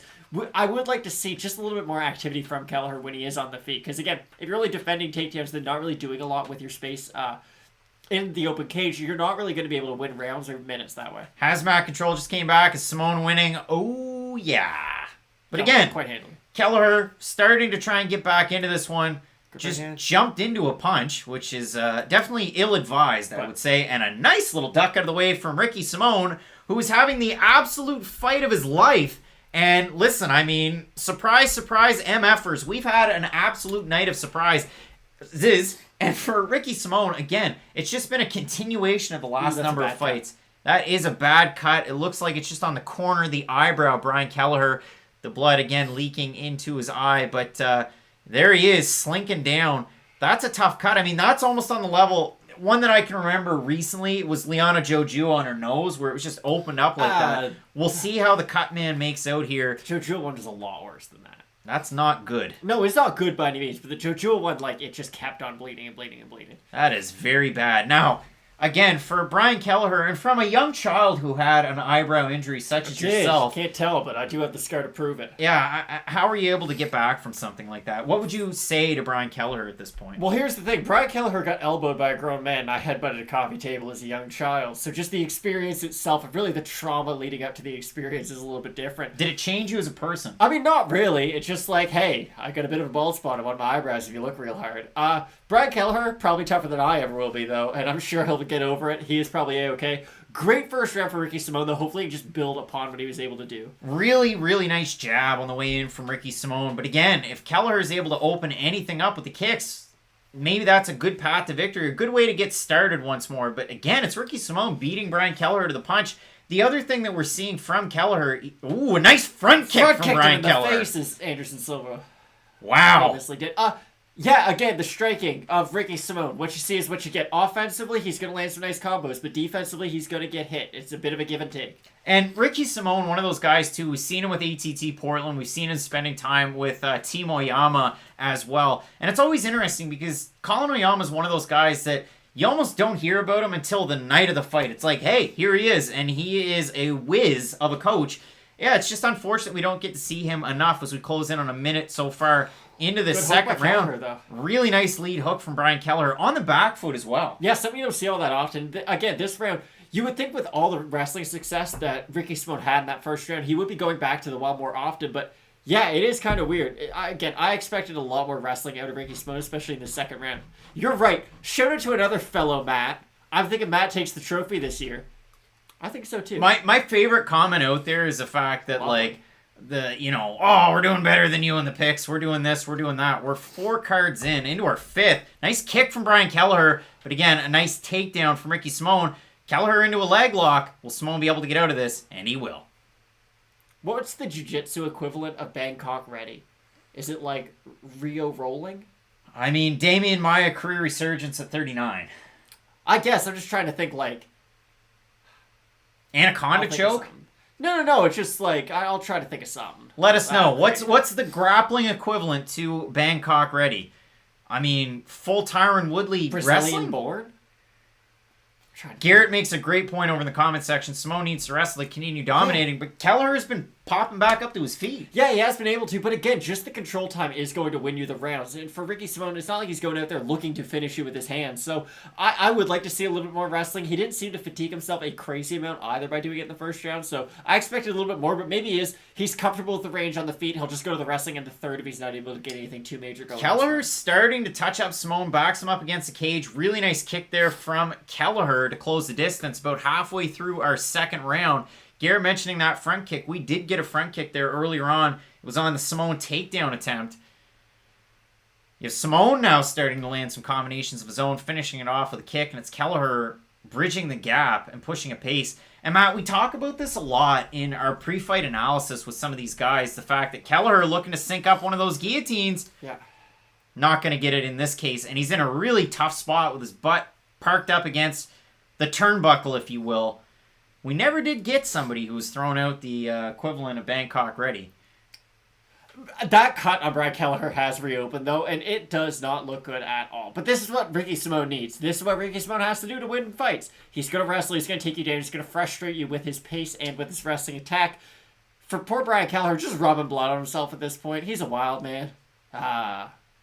If David Rickles was in the UFC, Brian Kelleher is probably the comp. And you know what? That would be the perfect fight. Like a Brian Kelleher, if you just kind of grabbed him and kind of made him a little bit bigger. A real tall boy. And then he fought David Rickles and bare knuckle. I would be all about that. David Feldman's making millions off our ideas right now. Clipping and sipping saying, does Canada not have sun? Not right now. Not right now. It's and tough. You look like Count Dracula. I know. We're trying to figure out the perfect lighting. We'll get it right one day. By the perfect lighting, we mean the amount of vitamin D that our skin needs in the sun. But yeah, it's very cold up here in Canada. Not doing a lot of outdoor activities. And yeah, sorry for our complexion. Sorry it upsets you. That's a tricky one. Simone going for a spinning attack. So, interesting you mentioned that, because Ricky Simone's not John Jones, so he shouldn't do that. But again, with Ricky Simone, if he just knew what he did well, just go to your wrestling. The striking, that was actually really nice by him. And the good thing, and I have to admit, Ricky Simone's striking has looked better in this fight, and it looks way better than it ever has before. So the nice thing that I like out of Ricky Simone so far, we get about 25 seconds remaining in our third round, is the fact that Judo Jollies, that's a pretty good one, and we really appreciate Clipping and Sipping, as well as Diego Casas. And Diego, I know you weren't on the train early. I know you. I read the comments. But hey, we appreciate you hanging out as well. Zen hanging out.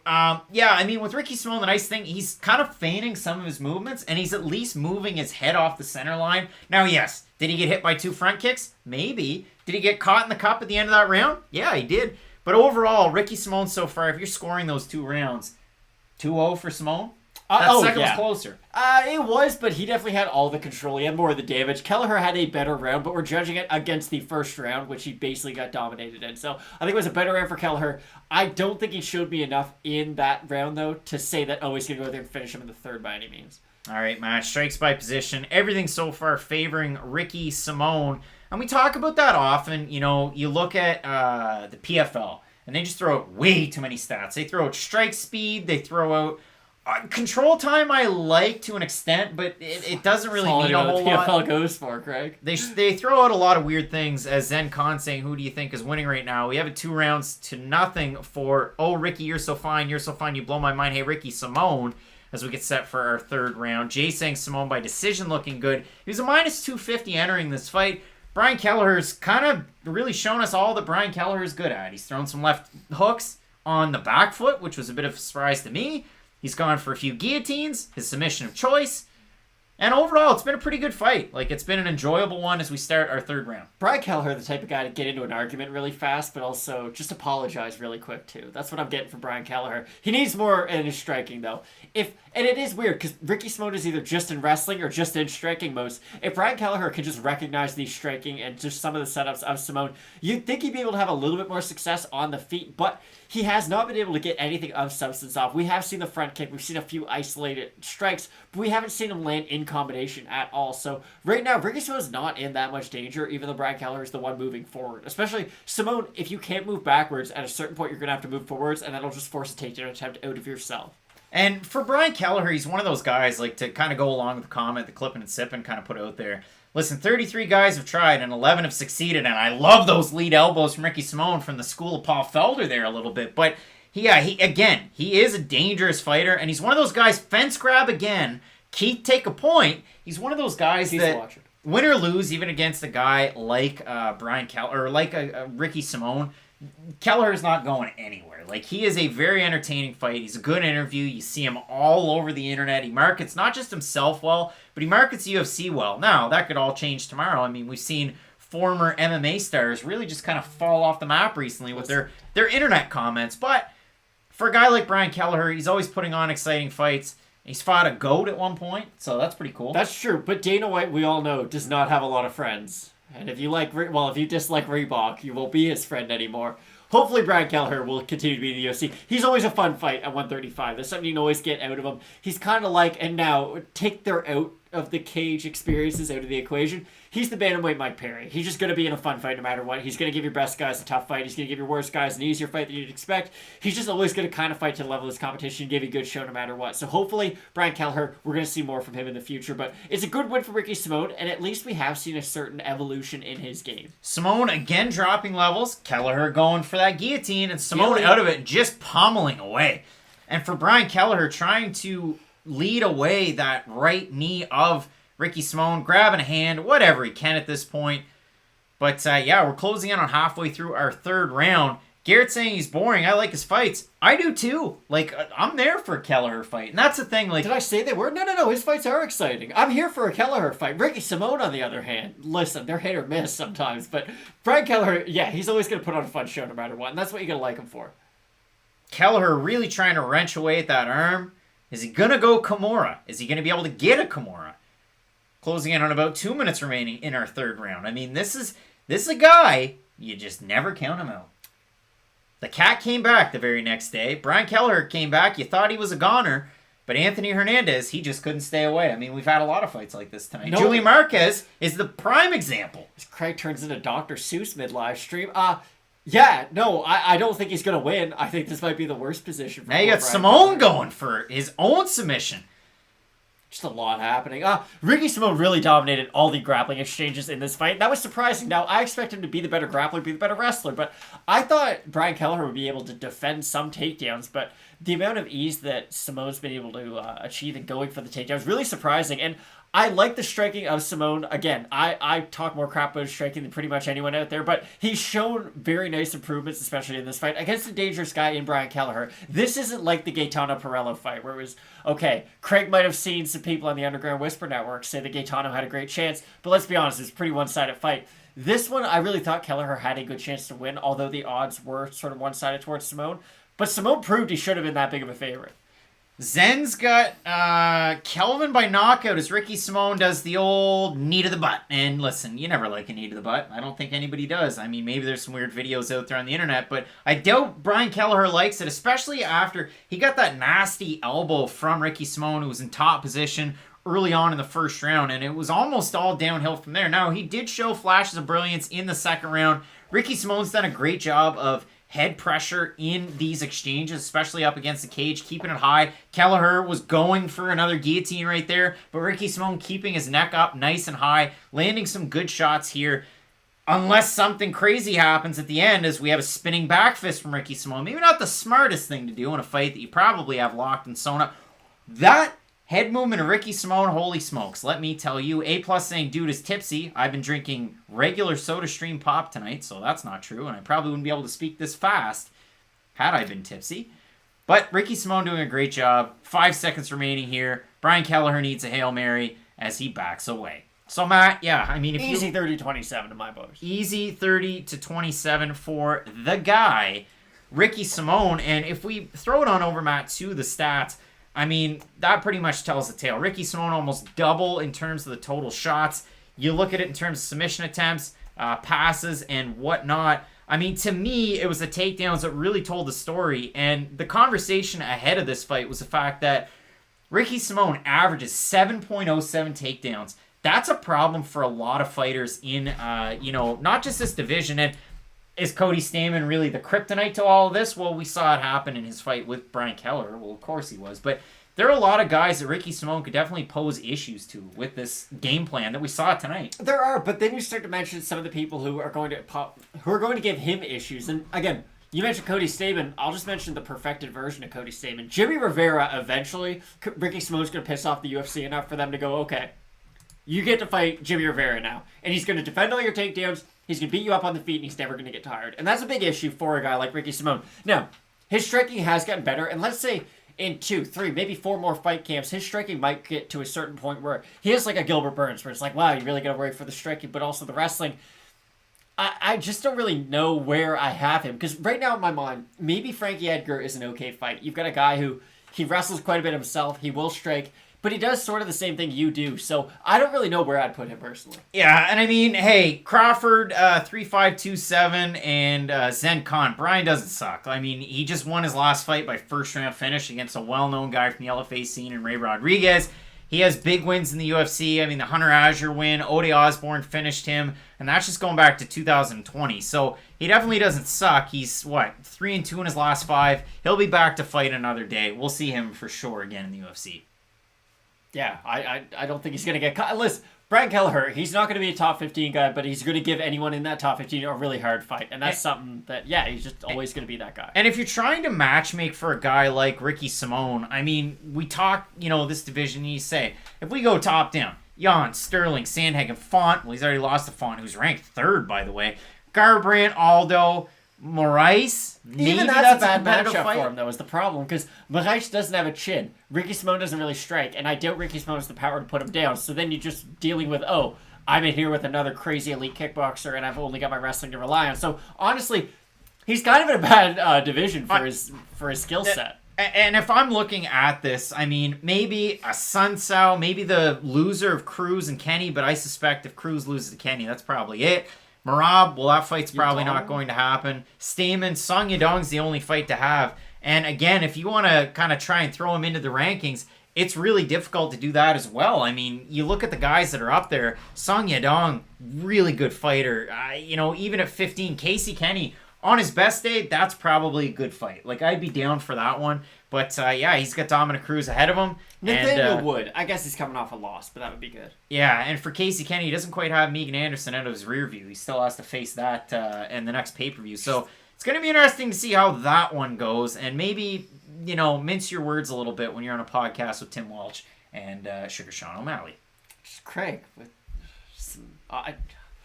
the MMA world is a weird and wonderful space, and I love it. Great performance for Ricky Simone, but like we had said, at bantamweight, it's weird because you have a lot of guys who kind of have a similar style to him, and then you have sort of the outliers, and all the outliers right now find themselves at the top of the division. You've got the Aljos, the Sandhagens, the Jans. Again, we mentioned them. So I don't know where I'd match him up. I do like the Song Yadong fight. I think that's a good idea. He had that really close fight with Cody Stamann, who, again, fights in a very similar manner to Ricky Simone, so that might not be a bad matchup, especially in the near future. And stylistically, it would be something for Yadong that we have seen already, so I wouldn't be against that by any means. But Ricky Simone does need someone with a ranking next to their name eventually. You can't keep on making him fight 2, 3, 4 unranked guys in a row, and then only give him, one chance to the number 9 guy, and if he loses, you just, back to the line. He's too good to be fighting the 30th ranked guy in the world. Yeah, and I mean, obviously, that Gaetano-Pirello fight, that one... is a tricky one. Zen Khan saying, what's your prediction for Kelvin? I flip-flopped. I had Heinisch all week. I went with Kelvin tonight. So I'm riding the train of Kelvin Gastelum. I don't know how many people are on that train, but it seems like there's a lot. There is a lot of support for Kelvin Gastelum, a guy that you saw, and you love from The Ultimate Fighter. I don't know if I love him. He had that great interim championship fight with Adesanya. And he steps in here taking on a very interesting Ian Heinisch, because Ian Heinisch coming into the UFC, he was a wrestler. He went to prison. He did bad things in the Canary Islands. He went to Rikers Island. He's no longer an island guy. He's a Colorado guy. And sometimes he fishes in town because that's just what you do. Now, I don't know if he caught a fish. It's 12:30 in the morning. You gotta stop talking to riddles. It is hard to follow. I don't know if Ian Heinisch caught that fish. But the big fish in this instance would be, of course, Kelvin Gastelum. So if I can do my best Jeff Merrick impression, if you're a big Hockey Night in Canada or a Sportsnet fan, you'll like it. What do we see Ian Heinisch doing well to get a win in this fight? It's really interesting because, okay, if Ian Heinisch wins this is by far the biggest win he's ever had in his career. This is another fight for Kelvin Gastelum. And I understand he has lost a few fights in a row, or 3 to be exact, and his back is up against the wall. But this fight means a lot more for Ian Heinisch than it does for Kelvin Gastelum. I understand Gastelum might get cut, so you're like, oh, well, how? In the grand scheme of things, just looking at wins and losses, if Kelvin loses, okay. Let's say the UFC doesn't cut him and he sticks around. He can fight anyone in the top 50. People still know who he is. And stylistically, he's a bad matchup for a lot of guys. And worst case, he can always go back down to 170. Ian Heinisch, if he gets this win, you're off to the races. And we've seen him struggle with some of those elite guys. Well, this is it. If you beat Kelvin Gastelum, you're only fighting elite guys from this point out. So if Ian Heinisch beats Kelvin Gastelum, he better be ready to beat Robert Whittaker. He better be ready to beat the Marvin Vettoris of the world. Like, the fights don't get easier from this point on. And that's really exciting for a guy like Ian Heinisch, because it does seem like it's just brighter things in the future. For Gastelum, like, you know what it's like to fight for that title. You've fought Adesanya. You've done better against them than really anyone else in the UFC has. You know what it's like to get to the top of the mountain. Are you willing to get back up there? Now, I expect, listen, Kelvin Gastelum, probably one of the more mentally tough people out there. He's a professional cage fighter. I'm sure he can, but it just really is interesting that both guys are on such different career trajectories, where you have Gastelum, who he has accomplished a lot in this sport. He's the Ultimate Fighter winner. He's main event at shows. He's been there and he's done that. Whereas Heinisch, again, you talk about the crazy backstory, but LFA champ. LFA champ, but when you stack that up just against the career and the experience of Gastelum, nothing really compares. So for Heinisch, this is by far the biggest fight of his career. And the interesting thing, too, if you look at the UFC rankings right now, you have Heinisch sitting at 15, you have Kelvin Gastelum at 9. All I wanted to say, how wild is it that Uriah Hall's ranked 8 in 2021? I love it. But you look at the guys in between. Holland at 10, he has a really big fight against Derek Brunson. Chris Weidman at 11. He's got a big fight against number 8, Uriah Hall. We'll see how that one goes. Edmund Shabazian, Brad Tavares at 13, and Tavares coming off a win. So Omari Akhmedov as well in an interesting spot. It is a weird division. If you're looking at the UFC, they're giving you a promo of how Ian Heinisch used to be a bad boy, his story of redemption. You look at a guy like Ian Heinisch, and I mean, so far in the UFC, it's been a mixed bag of results. He kind of had to find himself again in his last fight. It was definitely a career-defining performance because it wasn't the guy that we were used to, a guy who had an issue against Brunson and Omari Akhmedov, where Ian Heinisch looks like he's on his bike all the time, but sometimes he's not. And so you look at his win on Contender Series 2018, finished Justin Sumter. He beat Cesar Fajea, a PFL fame, and then he beats Antonio Carlos Jr. in a fight that was, you weren't splitting hairs, but that was a close fight. It was, for sure. And I look at the Derek Brunson fight when I try to compare a fight that Ian Heinisch has had, or just really a similar opponent to Kelvin Gastelum, just a southpaw boxing-oriented fighter. And yes, Brunson's a little bit more offensive with his wrestling, whereas Kelvin uses his wrestling more in a defensive manner. But really, they do a lot of the same stuff on the feet. And if you look back at that performance for Heinisch, it's interesting. He drops Derek Brunson with the first strike he throws. He throws a lead leg head kick that just glances off Brunson's head, but it does wobble him, and it hurts him. And then it's one of those classic Heinisch burns himself out going for the finish. Derek Brunson, he's been there, he's done that. Experience is something he has tons of. He's able to weather that early storm and then really just dominate that fight throughout. If Kelvin Gastelum is able to get past that early rush as they show the head kick, he's got a way better chin than Derek Brunson does, Kelvin Gastelum. One of the better chins ever in MMA, I would argue. He's really hard to take down if you're stuck in a striking fight with Kelvin Gastelum, unless your name is Adesanya or Whittaker or like a Darren Till, you're probably not going to beat him. Now, yes, I named a lot of names there when I said that's the thing he specializes in, but still, I don't think a regular UFC fighter beats Kelvin Gastelum. I don't think a ranked fighter beats Kelvin Gastelum. I think you do need to be a special fighter to beat Kelvin Gastelum, other than Jack Hermanson. But I like Gastelum in this one. Nevin Mai, we're all having a good time. 100% we are. We're here to have a good time. I've actually kind of forgotten about Adolfo Vieira, so there's that. But yeah, I mean, we're looking at this fight, and again, this is a tricky one. And you know what?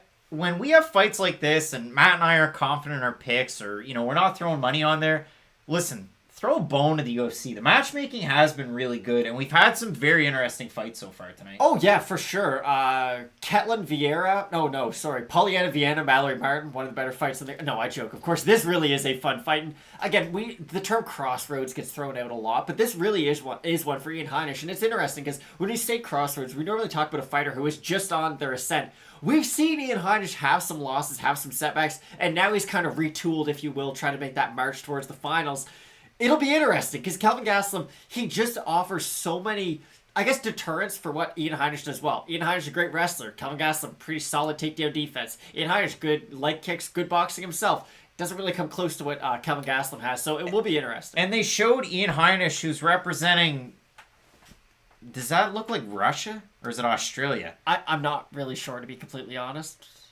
I'd like to know. If you can let us know what's going on in the broadcast, because I can't see the corner patch, but it looked like AUS or RUS. It'll be interesting to see what that is, as he has red shorts, and everything's kind of a little bit wild tonight. Julian Marquez was representing Ireland, so it seemed, and then they give you the US flag, so what do I know? 5th highest striking accuracy among active middleweights. Awarded a contract on Dana White's Contender Series. AJ, we missed you over on Contender, or not Contender Series, question mark kicks. Matt's eating popcorn. Sorry. Because this is a pop and popcorn fight. But the interesting thing that I saw was in the back when they just showed Ian Heinisch before they cut to a promo. He was kind of bouncing a little bit. So maybe we'll see. Maybe that's going to be the game plan from here on out. But it's not like Ian Heinisch has been able to train in Thailand for the last, year or so. The amount of stock you have in his bounce is just unheard of right now. Like, it was your boy, whose name I forgot. Cole Roundtree? No. Who were you very high on tonight, and then they lost? Oh, Hidalgo. There. It was Hidalgo. Now it's the bounce of Ian Heinisch. Ian Heinisch, if he does just stick to the leg kick, it'll be interesting to see how Gastelum reacts to it. Because I don't know if Gastelum can take down Ian Heinisch, and I don't really know if that's in his game plan. Because I shouldn't say I don't know if he can. I think he can. I actually think Kelvin Gastelum can out-grapple Ian Heinisch. He's really good on the ground. But I just don't know if he can take him down because Heinisch physically is quite a bit bigger than Gastelum because Ian Heinisch would never be able to make 170 pounds really in his life. He'd have to cut off his leg. Kelvin Gastelum has made it. He's made it, I won't say comfortably because he's been at middleweight for a while now, but I think Gastelum's got it. The one thing I don't love is a guy that runs to the cage in flip-flops. That just like screams knee injuries. Harry Davis has Ian. Ooh. Yeah, we're both going Gastelum here. I mean, question mark kicks with the late switch-up. Matt had Kelvin at the start of the week. I did have Ian, but yeah, I mean, the thing with Kelvin Gastelum, southpaw, good in the pocket, great boxing, and, we've seen him do a half-decent job as far as takedown defense is concerned against some of the highest level. Now, again, that Jack Hermanson fight worries you a little bit. The fight against Darren Till, where we've talked about it, you're fighting in a mirror, worries you a little bit. A guy losing 3 fights in a row worries you a little bit, so... The Darren Till fight doesn't worry me at all. Oh, boy. Well, Ian Heinisch does not fight at all like Darren Till does. Not in a similar manner whatsoever. That fight does not concern me in the least bit. No one looks tough jogging in flip-flops. No, I mean, you look at the people in Baywatch, they would either, not wear shoes or they would wear shoes. Isn't that what makes it so tough, though? That Kelvin Gastelum's like, I could blow my ACL right now, but I'm just going to do it anyways. I'm going to fight Ian Heinisch and get the dub. Clipping and sipping saying Heinisch needs to go to the ground. Ian has to wrestle to win. I would think you probably would. I mean, if you want to see a blueprint for Heinisch to get a win over Gastelum, maybe you go all Chris Weidman on this one. And if you want to see a blueprint for Gastelum to beat Heinisch, you have to go back a while. Let's go back a while to his win over Tim Kennedy. Yeah, you would. And that would be a good example. Now, it'll be interesting for Gastelum. Ooh. Let's say he is not getting the better of the striking exchanges. Let's say he is getting taken down. What is his game plan? Like, what's Kelvin Gastelum's plan B? Because plan A basically always works, and then some other people just do his plan A better than him. I'm curious to see what he does resort to if he isn't able to defend some of the takedowns. Trying to answer the question, if you go over to the comment section, Edward Cliff saying, whose autograph on the boxing glove behind you? Butterbean. It's a beauty. King of the 4-rounder, Butterbean. And the comment from Jacob Zinowitz saying, LOL, buddy's definitely drunk. Look at his eyes. Not at all. Sober as a judge. I've been drinking regular pop all night, and I'm tired, and my eyes hurt because I've done an hour and a half on here. And then we did question mark kicks. It was an hour and a half. And we've watched the fight. So your eyes get a little bit tired. Harry threw some serious money on Ian. Oof. Interesting. Ian Heinisch is one down AF Fuller right now. He is into it. And you got Kelvin Gastelum in 8K. It's too much. And then the other thing, too. 8K. Your televisions can't process it. So why? Why?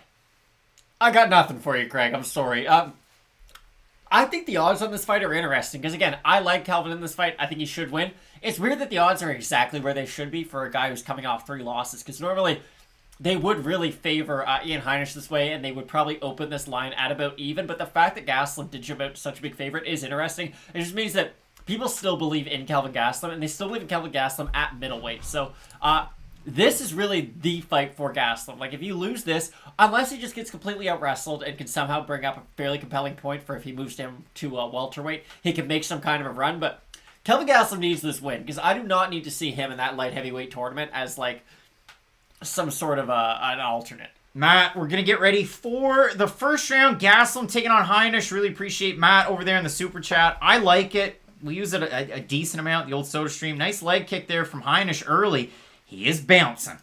We got new look Heinisch. That could pose problems because it's tough to get a read on a guy like this. That, again, now he's wrestling. It's all good. Kelvin Gastelum, it's weird because he looks like he does not care about grappling at all. But he's just great at it. Like, he never really struggles out of anything. He's got that great role himself. Now he's really going to try and push a pace against Ian Heinisch, who went for the takedown, wasn't really able to do a whole lot with it. Gastelum back up to his feet. Gastelum working a takedown of his own. And we're going to get a Kelvin Gastelum, Ian Heinisch going for a key lock. Come on. Now, okay, this is more for a sweep for Ian Heinisch. I don't love him burning out his arms on a sweep attempt, though, because you're not going to get the submission. And the fact that he right now is holding Kelvin Gastelum's legs basically in his own hands, it's just making the position a lot harder for himself than it has to be. If I'm Ian Heinisch, work to get back up to your feet. Don't worry about this not easy submission, but don't worry about this simple submission that you're just going to waste a lot of your energy for. Gastelum out of the submission already and pummeling down blows. Again, now he has Ian Heinisch's back. And again, a key lock, you rarely ever see that submission work in MMA. It's one of those ones where Steve Mowry got one at heavyweight one time in Bellator, but it's something that you don't see all that often. Stop being curious. Just know Gastelum is done with the UFC. You're going Ian. Zenkon is very nervous. You got Gastelum pushing Heinisch up against the fence. 3.5 minutes remaining in our third round. Josh Hart giving you an education on how 8K works. No biggie.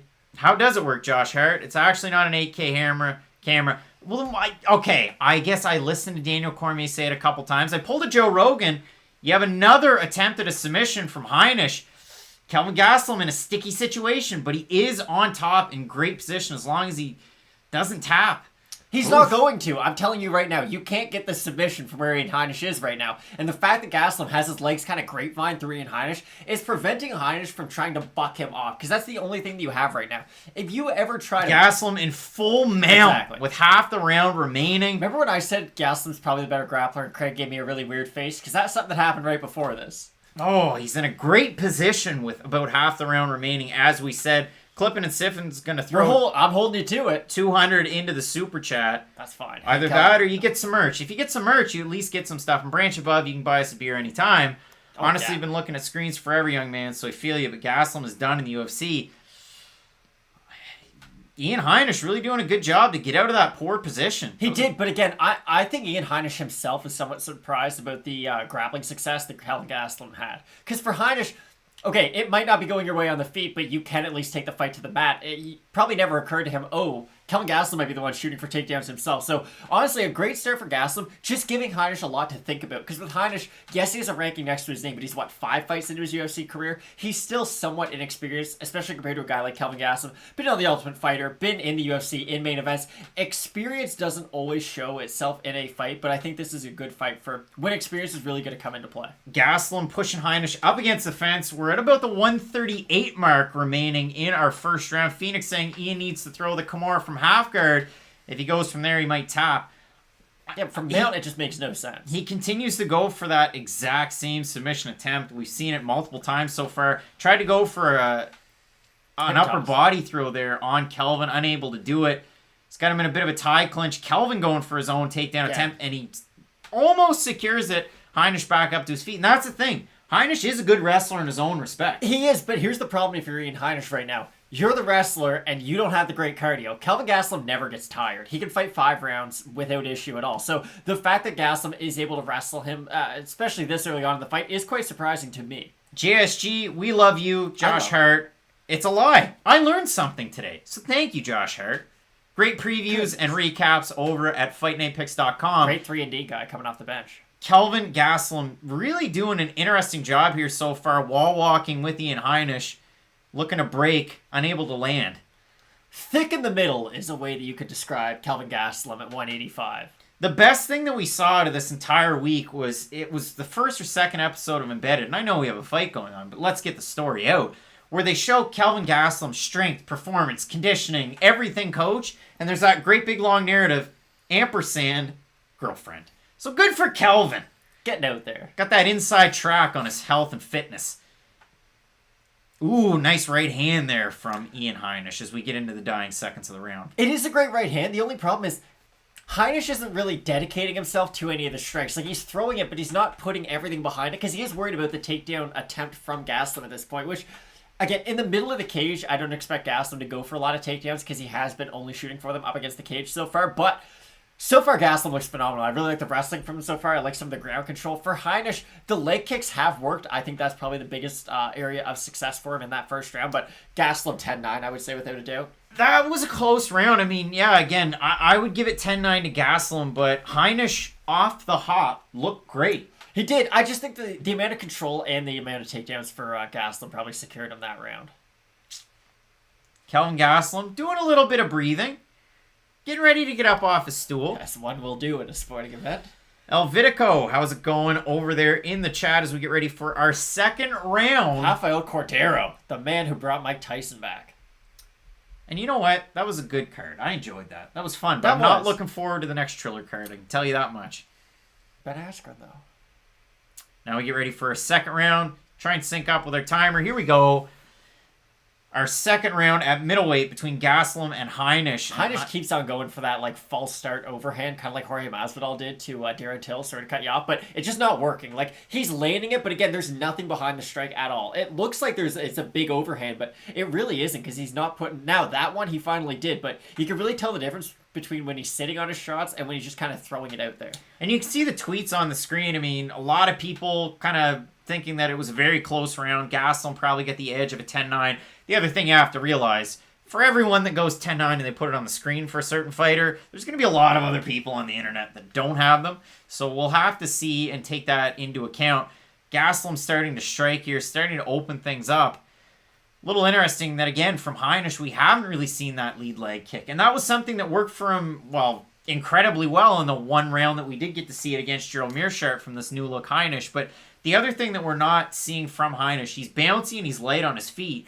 He isn't really keeping his hands up, but you have to try and thwart that takedown attempt from Kelvin Gastelum. You do, and it's odd. Oh, flying knee from Ian Heinisch. And a great takedown from Gastelum. Kelvin Gastelum, so Chael Sonnen has said it before. He's like, listen, I'm biased. Kelvin Gastelum might have taken quite a few tools out of Chael Sonnen's tool shed because just the wrestling of Kelvin Gastelum looks phenomenal in this fight. And we always knew the striking of Gastelum is at a level where he could compete with the best guys in the division. But if he could wrestle like this in a lot of his fights from now on, I really do think we could see a Kelvin Gastelum start to fight some of the elite guys. That stat tells it all. I mean, Kelvin Gastelum's previous record for takedowns in a fight was 3. He already has 4 against a good wrestler in Ian Heinisch. You love to see that as he starts to hammer away. Heinisch back up to his feet, though. He almost has that Derek Lewis effect of, I'm just getting back up. It's going to happen. He definitely does. The only problem with that is not the most energy-efficient way to get back up to your feet. And for Heinisch, again, a guy who has been known to tire in the past, and you're fighting Kelvin Gastelum.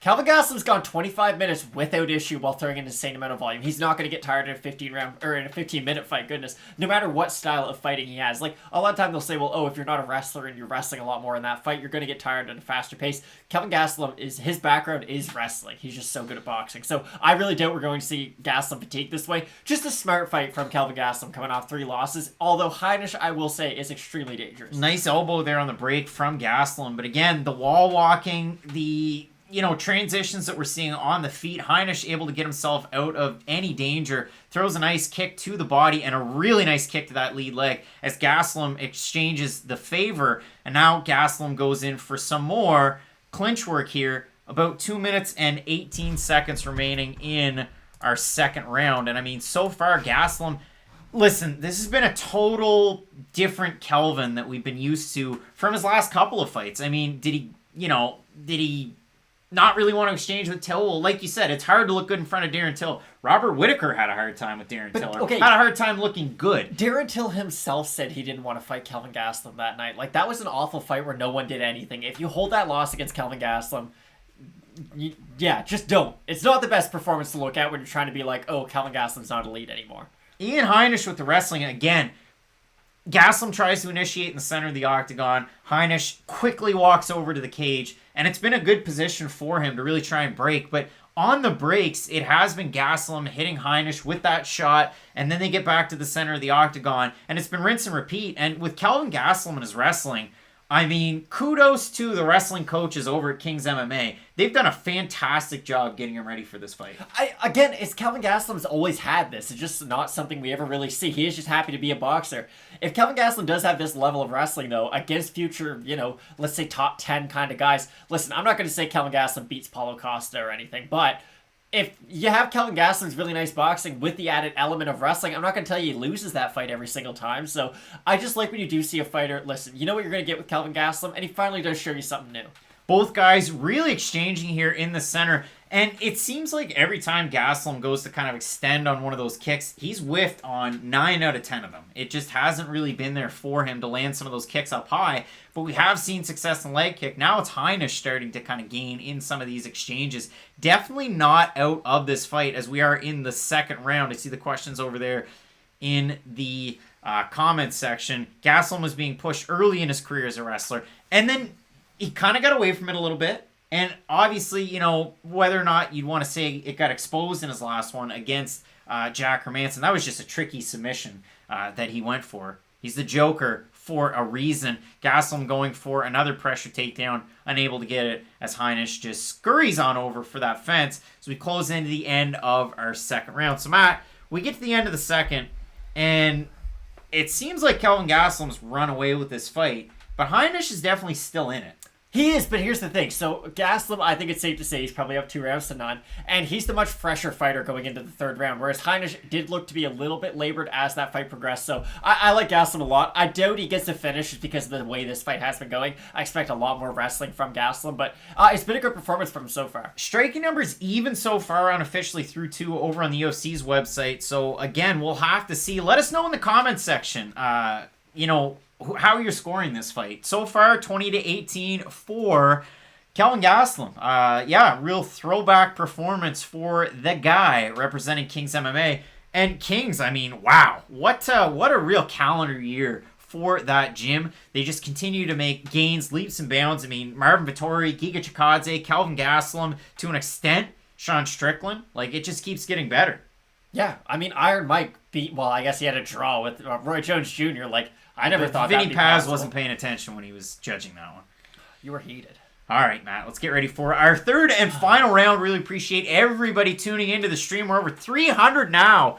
Toss us a like and a sub. We really do appreciate it. It has been a wild year for Fight Night Picks. We have Gaslam pushing a pace up against Heinisch, and that's been the trouble. And again, it's something that, you have to mention. Not a lot of fights are won behind those 2 black dots or black lines. And for Heinisch, he has spent the majority of this fight with his back up against the cage in these positions. Yeah, it's just, again, you would expect with his style, if he's moving forward, he's going to be having success. And he is throwing a decent counter here and there. He's landing with an overhand. He'll land with a single shot every now and then. He's not really able to land any combos or anything of enough substance to really get the respect of Gaslam. And then you see, when Gaslam gets the takedown on Heinisch, he's making him pay for it. He's getting a little bit of ground and pound. He's controlling him. He's really sapping the energy of Heinisch. Whereas when Heinisch gets takedown on Gaslam just kind of accepts it and jumps right back up to his feet without much issue. So you're just kind of seeing the level in the wrestling between these 2 guys. And yeah, I mean, Gaslam really doing a good job. Now, Heinisch, he shot for a double at the center of the cage, and it was Gaslam popping right out of it and doing a good job of negating that takedown attempt.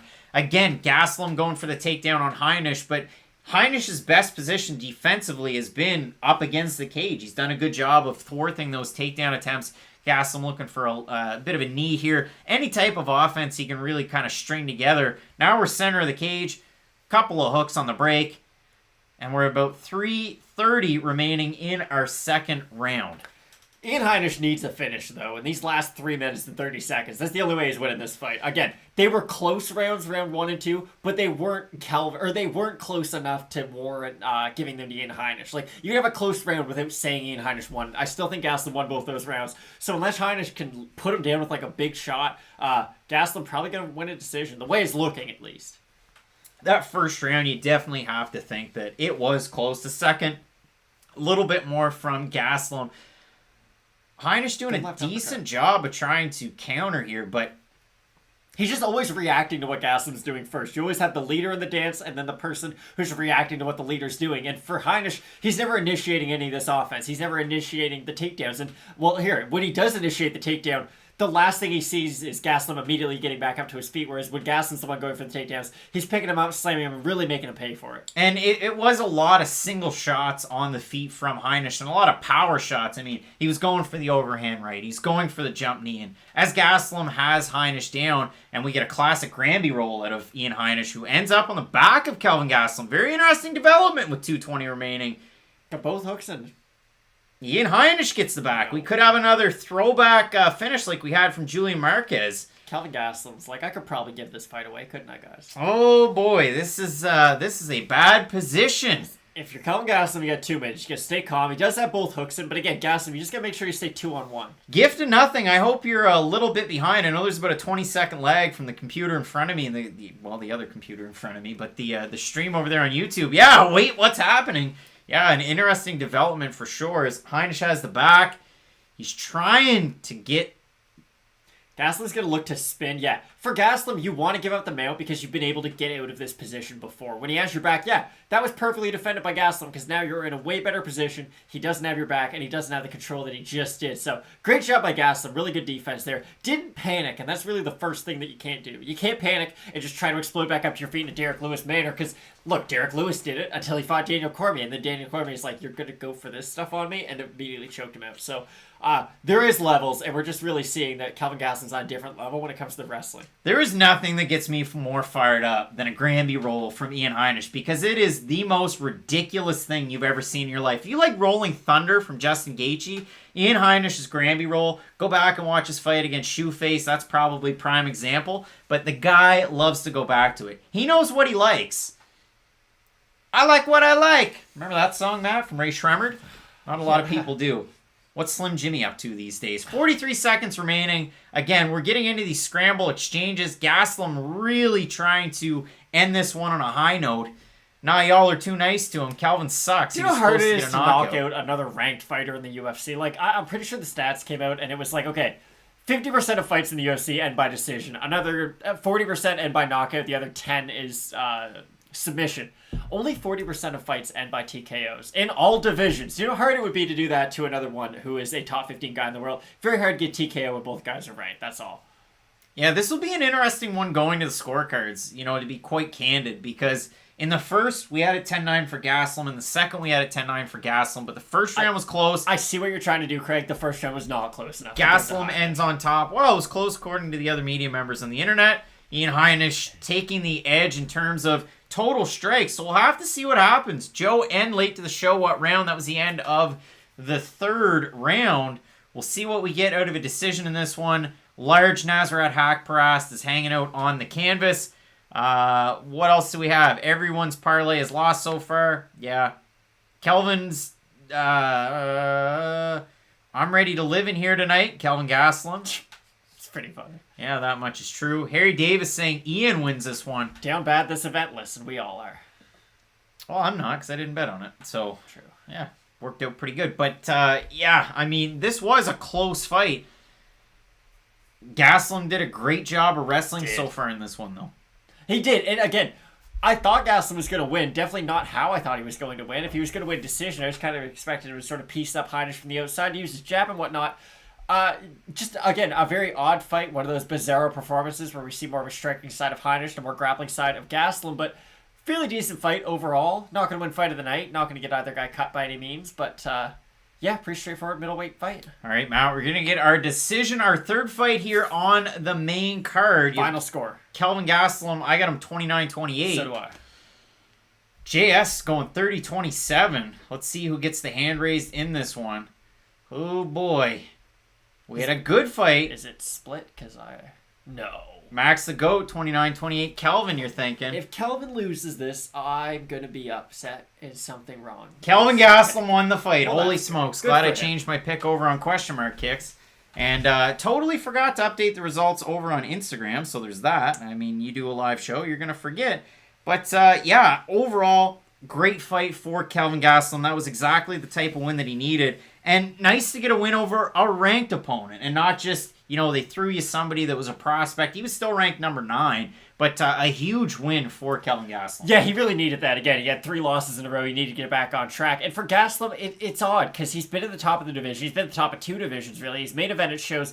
Where do you put him? Because it's hard to match up Kelvin Gastelum. Listen, they put him and Ian Heinisch on a pay-per-view main card, so it shows you kind of the level. I'll use the word celebrity, although I know I'm really not using it in the proper term, but just the level of fame that Gastelum has compared to the average UFC fighter, because he is. Again, I couldn't tell you who the 9th ranked light heavyweight is off the top of my head, but I know Kelvin Gastelum is always a ranked fighter no matter what. I think Gastelum right now, a good fight for him, would be one of those... Omari Akhmedov's probably a good fight, and it's not a fight that's really going to blow your socks off or make you all that excited, but Omari Akhmedov needs a big fight finally, and Gastelum, listen, it's hard to justify a guy fighting ahead in the rankings when he is still coming off 3 losses. Yes, he has the 1 win over Ian Heinisch, but Heinisch himself was barely in the rankings, so the Akhmedov win, or the Akhmedov fight wouldn't be a terrible idea. Again, he's a guy who already beat Ian Heinisch, so a bit of a storyline, if you will, if you want to make one out of that, but yeah, I think there's a lot of fun fights out there with Kelvin. I just don't think he's ready for the top 5 again. Make him fight those 15-9 guys a few more times. Let's let him get a few more training camps in, not take a ton of damage like he has, and hopefully we get a better version out of Kelvin Gastelum in the future. Matt needs to go get some water, so just really straight up go do it, and I'll sit in the middle and we'll talk about, the fights that we have coming up as you have an interview from Kelvin Gastelum. But I mean, you look at a fight, like this, in terms of seeding in the division, Matt brings up a lot of really good points. You have a look over at the rankings, and again, from 15 up to, let's go 5, we have Heinisch, Akhmedov, Tavares, Shabazian, Weidman, maybe a Brad Tavares fight, maybe a fight with Omari Akhmedov. But you hate to try and reach. I mean, a guy like Kelvin Gastelum, you lose 3 in a row, you're bound to take on some guys that are ranked below you, somebody who might have lost. Jack Hermansson's up there at 6. Do you rematch it? You probably don't. Derek Brunson at 7. He's got a big fight coming up against your number 10, Kevin Holland. So maybe you talk the winner, maybe the loser, maybe the winner of the Weidman and Uriah Hall fight. I know that one would have matched up very, very well had that fight actually been on this card. It was originally supposed to be here. We're supposed to get Kelvin Gastelum, or sorry, not Kelvin Gastelum, Chris Weidman and Uriah Hall, but we didn't. So it is interesting. JS saying Shabazian over in the comments. Zen Khan and a lot of people saying that Kelvin's trash. He just picked up a big win. I mean, it's a good spot for him to get a win like that. Mehdi saying Barber and Burns left on your parlay. Who else? Jorge has Barber, and Jose saying Barber or Grasso. We're split on the pick originally, as it were, so it is a tricky one. Matt, I kept with the pick of Barber moving into this fight. You went over across the way and went with Alexa Grasso, but in a fight like this, it's interesting because Barber's ranked 10th in the division. You have Alexa Grasso at 15 coming off that 1 win so far at flyweight. For Barber, coming off a year-long layoff due to injury. She injured that ACL in the first round against Roxanne Modafferi. And from there, couldn't do anything. I mean, you look at the total striking numbers. It was insane for old Roxanne Modafferi. So we look at a fight like this, Alexa Grasso 12-3, Macy Barber with the 8-1 record, and we talked about the losses and those 3 kind of contentious fights in Grasso's last 4. The win over Marcos by split decision, tough to look good when you're taking on Randa. You have a submission loss to Tatiana Suarez, future champ. You have a loss to Carla Esparza, majority decision. I saw a lot of people were disappointed with that one in the fact that, did Grasso win it? I don't know. But now you have a fight coming up here. Macy Barber off the long layoff. Youngest fighter on the card. She's a karate black belt. She's going to be the next John Jones. And Alexa Grasso with that crisp technical boxing. What do you really like in this matchup here? It'll be interesting because I think Alexa Grasso beats one version of Maycee Barber, and I think she loses pretty badly to the other version of Maycee Barber. And if Barber comes out just looking for the knockout, believing in her power, moving forward, she's going to get pieced up for 15 minutes, and it's not her best path to victory by any means. If she looks at the film, and I'm sure she has, Alexa Grasso is terrible at getting back up to her feet. And I picked Alexa Grasso, even though I realize she has such a massive hole in her game. She is just kind of content to lay on her back. And again, we talk about Louis Smolka, but Alexa Grasso might be the new poster child for this effect. Because again, she'll just kind of lay there, keep a closed guard, not look for anything offensively, just sort of stall the position. And a lot of refs nowadays, they're not really just standing you up immediately out of that position. They want you to try to get to your feet. And if the person on top is sort of trying to stall, then perhaps they will let you back up to your feet. But if the person on the bottom is just holding on for dear life, they're very rarely going to allow a stand-up off of that. So for Grasso, I really need to see her be urgent if she is taken down. But on the feet, Caitlin Chukagian's made a career out of this. I'm not telling anyone. I'm not writing a new game plan for old Alexa Grasso. Get on your bike. Use your jab. Use your footwork. Roxanne Modafferi, again, she tore her ACL, so I really don't expect that to happen. But Roxanne does do a lot of things that Alexa Grasso does. Let's see if Alexa can capitalize on some of the holes in Maycee Barber's game. And the last point for me, too. Maycee Barber did terrible off her back against Roxanne Modafferi. I understand it was the ACL. A lot of wrestlers don't do well off of their backs, so will that be an issue that we see future on or down the road in Maycee Barber's career? If Alexa Grasso was able to get the takedown, could we see her work offensively? Matt, I was really surprised that you get the little bit of an intro where they show a video, you get the two fighters kind of talking about the fight, then you're going to get their walkouts, then you're going to get the fight. Not a lot of promo in terms of this co-main event, which is really interesting because I would assume that one of these two women with a win, like, you're not the future of this division, but you got a really good shot. I mean, Maycee Barber, again, if she didn't lose to Roxanne Modafferi, maybe we're talking about somebody, if she didn't lose and she didn't hurt her knee, she was probably, like, on her way to a title shot. That's not an insane thing to say.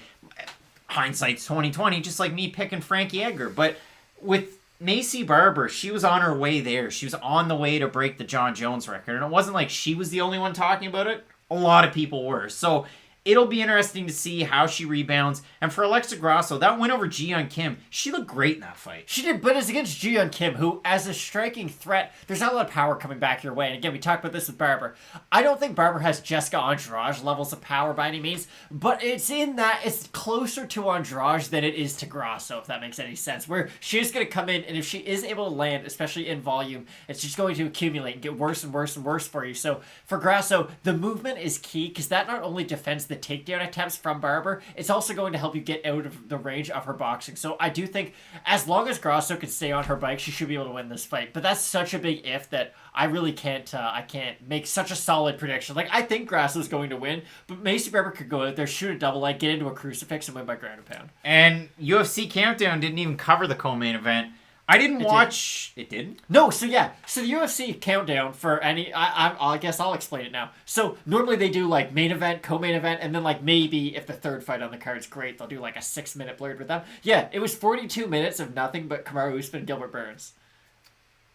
Party time, excellent. And Kamaru Usman has the personality of... It's a glass of water. It's tough. I like Kamaru Usman, that's the problem, but he didn't have to shout it in my ear. Sorry, but he gives me a lot of reasons not to. Like, his interviews aren't all that exciting. He's not that funny. His fights are okay.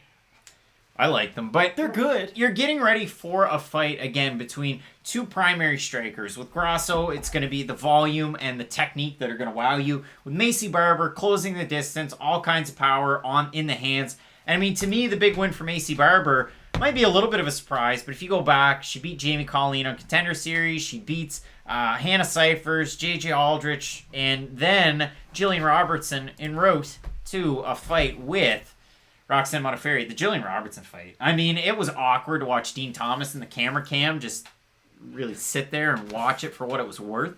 But yeah, I can definitely see a path to victory for Alexa Grasso. This is one of those picks where, you know, it ends up how it ends up. But you can't stress enough how good Alexa Grasso is and how long I think she'll be around in the rankings in this division.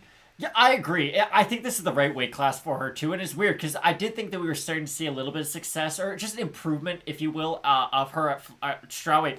Big fighter for that weight class, though. And again, I always compare her to Nina Ansaroff because the first fighters I think of were they're very sidekick heavy. Kind of Wonder Boy does this too, but Like Manon Fiorot? like Manafiero as well, where she will keep distance by using that sidekick, where Grasso will kind of use it to push off almost to create even more separation between her and her opponent. So again, this fight to me really just boils down to how does Maycee Barber close the distance to Alexa Grasso, and how does Grasso deal with the aggression of Barber?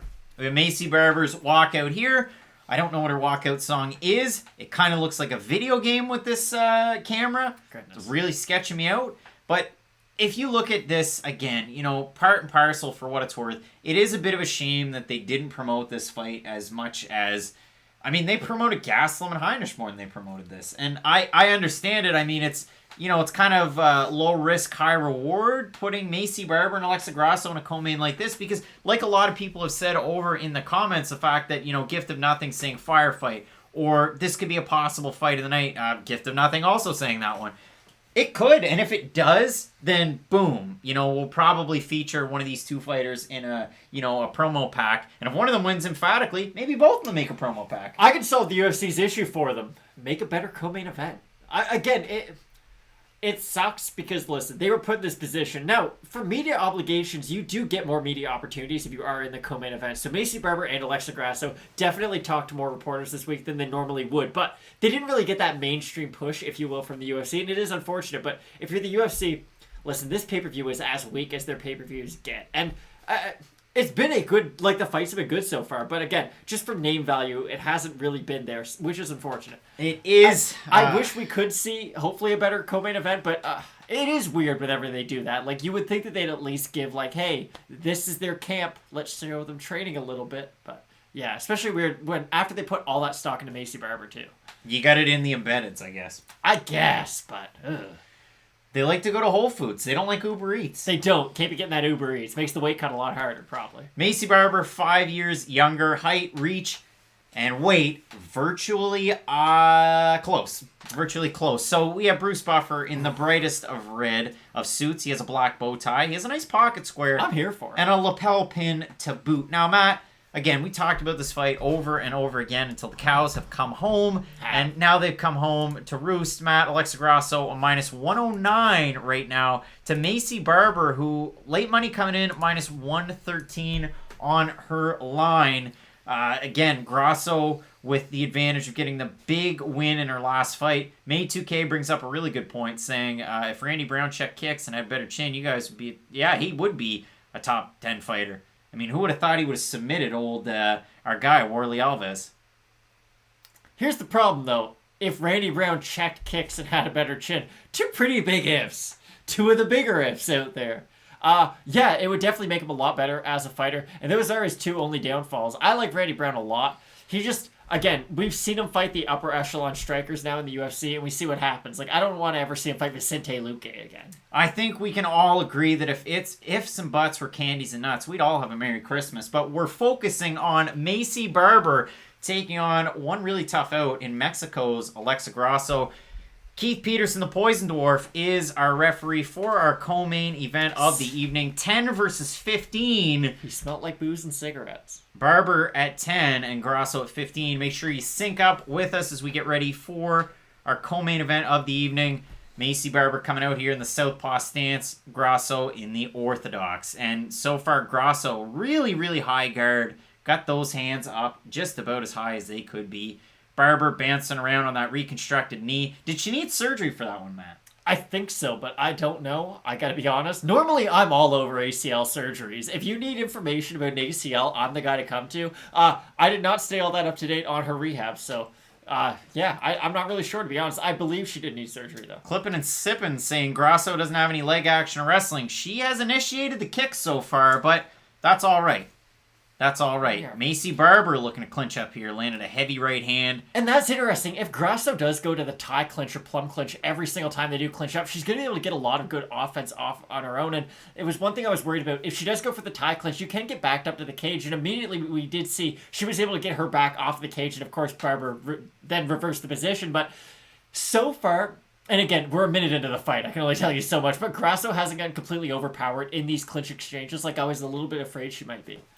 Yeah, Grasso really doing a good job of mixing things up. She's got Barber backed up against the fence. Barber trying to push the face of Grasso away. Bit of an unorthodox tactic. Maybe not one that you would, really hear about in a gym, but it's working for Maycee Barber so far. And gift of nothing going with Barber is for sure stronger in the clinch, but it is, Alexa Grasso with her hands clasped behind Barber, not really allowing her any space, and also trying to work for the trip takedowns as Barber forces her way out of that clinch. I'd favor Maycee Barber against Jessica Eye. Hot take. Hot take. But we're here for him.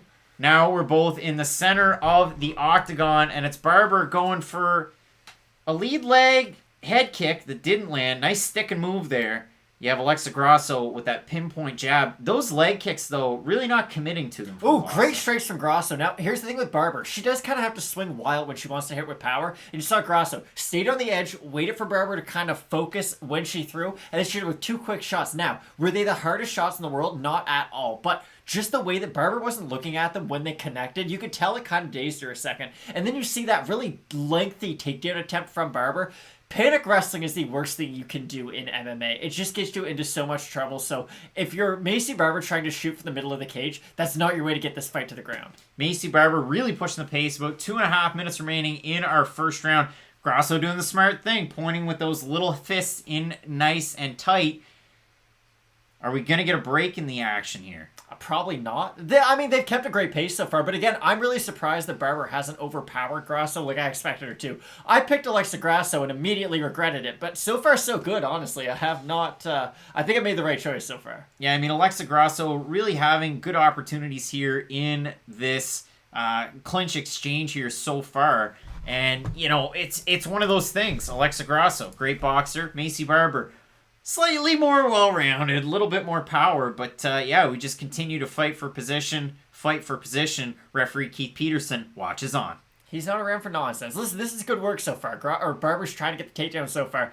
Grasso, you can tell in space, is giving Barber a lot of problems. You can tell the fact that she shot from halfway across the cage can kind of tell you that. If I put my head down and walk across with my hands up, it probably means I'm trying to stay away from a lot of these striking exchanges. So for Barber, again, it's weird. I'm learning a lot more about Barber, and I guess we all are every fight she has, because when you are only 22, she's younger than I am. And finishing fights early. Yeah, I'm very different every week, so I could just imagine a professional athlete who does have all these different components in their game. You're going to be very different every single time out, and the fact that we did see her come off of such a major injury in her last fight, it is interesting. And again, you'll see kind of a 5-second microcosm, and you can sum up this whole entire fight. Maycee Barber swings wild. Sometimes she's going to land. Very good job for Maycee Barber. Other times, she'll put her head down and try to throw those big bombs, and Grasso can just stay tactical, stay calm, and land her few shots in and around. So, really interesting fight so far, because both fighters have had success doing what they do well. Yeah, Barber with the takedown attempts, she's done a great job with the elbows in tight and in space. So maybe we'll see her continue to,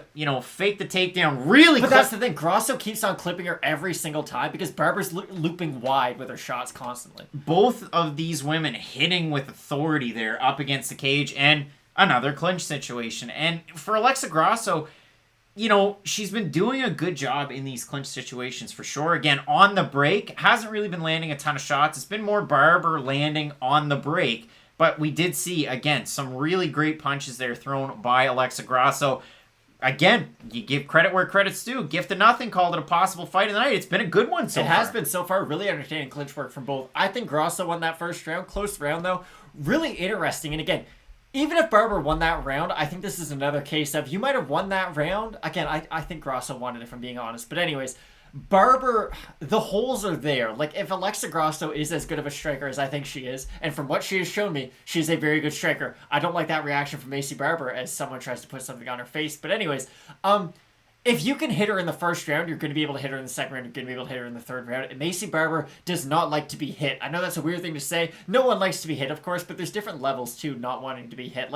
I'm sure Robbie Lawler doesn't like getting hit, but you never know. Brock Lesnar doesn't like getting hit, and you can really tell. And for Maycee Barber, you can tell she just doesn't really have a weathered reaction, if you will. She's not getting hit consistently in the gym, I'm assuming. And like you had said, her fights aren't overly competitive for the most part. Other than Roxanne Modafferi beating her up on one leg, we've never really seen a close Roxanne Modafferi fight. And this is Maycee Barber fight. Yes, thank you. We haven't really seen a close Maycee Barber fight. And now, again, someone had said in the chat, I'm sorry, I don't see it there right now, but Barber is ranked too high for her skill set. It was one of those cases where the UFC is going to push based on the wins too, though. And I mean, you know, you can argue about those rankings till the cows come home. She doesn't have a win in the top 15 though, and she's ranked number 10, and that's the big issue, especially coming off a year of inactivity. It's the disparity in the division too. Like there's a lot of issues. That's a rankings issue. There's a lot of issues with those rankings. I mean, we could really spend an hour and a half. Oh, no, I agree. I'm just saying, if you're ranked number 10, you only are going to be fighting the best fighters in the world from that point out. There's never going to be an easy night for you. And I know what the UFC tried to do. They put a nice ranking next to your name. They give you a couple favorable matchups. Listen, you might win 2 and you find yourself in a title fight. But in a case like this, Grasso is really, really technical. And for Barber, it's tough to make these adjustments on the fly when you are still a developing martial artist and you're out here fighting people who've been at this for really longer than you've even been started. So it just... There's a big learning gap for Maycee Barber, and I think she has all the building blocks to eventually get there, but you are starting to see when she fights these upper echelon and really technical fighters, technique beats skill 10 times out of 10. Yeah, and I mean, you're starting to see Alexa Grasso really win out in these striking exchanges so far. Maycee Barber trying to land some of these head kicks, they're almost in vain at this point, and Grasso, again, starting to take over, really starting to land in combination. She's in and out quite well. She knows exactly when she can move in. She can move out of danger. She's seeing these kicks very, very well. And you're seeing Maycee Barber, again, trying to push a little bit of a pace, throwing out some of these feints, but not really stringing anything together and almost getting frustrated. Oh, she just got cracked by a big left hand. Again, technique wins. Anytime the UFC puts out a commercial and they're like, hey, this guy has power, that guy's just good at fighting, the guy who's just good at fighting is probably going to win. And again, I don't know why that wasn't a lesson. I just going by forever. But yeah, I'm never again predicting someone to win who I think just has the better chance of winning. Thiago Silva, no. Not the play. No. I'd respect it, but I don't recommend it. Yeah, gift of nothing. Yeah, gonna wrestle. I mean, losing in the striking exchanges. You get an elbow from Barber. You get a nice right hand, but that's it. It's a lot more of these single shots. And you can tell, too, the way that she's throwing these punches. Yeah, it looks like it's this big looping hook, but there's nothing behind it. She's just kind of throwing her arm out there, sort of windmilling it. And again, I really expected the clinch work of Barber to be a massive point of success for her. And again, I thought she'd be able to get a lot more takedowns than she's been able to. Credit, I think, has to go to the takedown defense of Grasso, because there have been a couple really good... just sort of initial initiations, if you will, of Maycee Barber into the takedown. But Grasso done a great job so far defending them. And that's been the big hole throughout her career so far. And if Alexa Grasso can really improve on her takedown defense, I'm not predicting she beats Jessica Andrade tomorrow, but a fight with her and Caitlin Chukagian, Antonina Shevchenko, like there's other fights in this division that are really fun fights for either fighter moving forward. Yeah, I mean, you've got Barber really trying to close the center of the octagon, about 2 minutes remaining. Nice left hand down the pipe. Nice right hand. Barber really going all after it so far. And that's the thing, when she lands, you can tell it's taking an effect, but they're just so few and far in between. But a minute 52 remaining in our second round so far. Very competitive fight. It's been a good one so far. It really has been. No, I couldn't agree more. I don't love those super far range jabs from Maycee Barber. It's really hard to judge distance when you're at that range. The whole point of a jab is figure out how far away your opponent is. If you're just throwing it in space, you're not really getting a great read on that. So for her, I understand you just want to fill the time with something, but you're not really getting anything, or you're not getting much of a benefit from it. Barber with a really nice kick to the body there. Oh, Grasso finally getting that top position. Now for Grasso, this is interesting. We saw your takedown defense. We saw how great it was. Okay, maybe she can just get back up to her feet. What do I know about MMA? Alexa Grasso, when she has her back to her mat, she's like a whirling dervish. She's going for arms. She's going for the submission.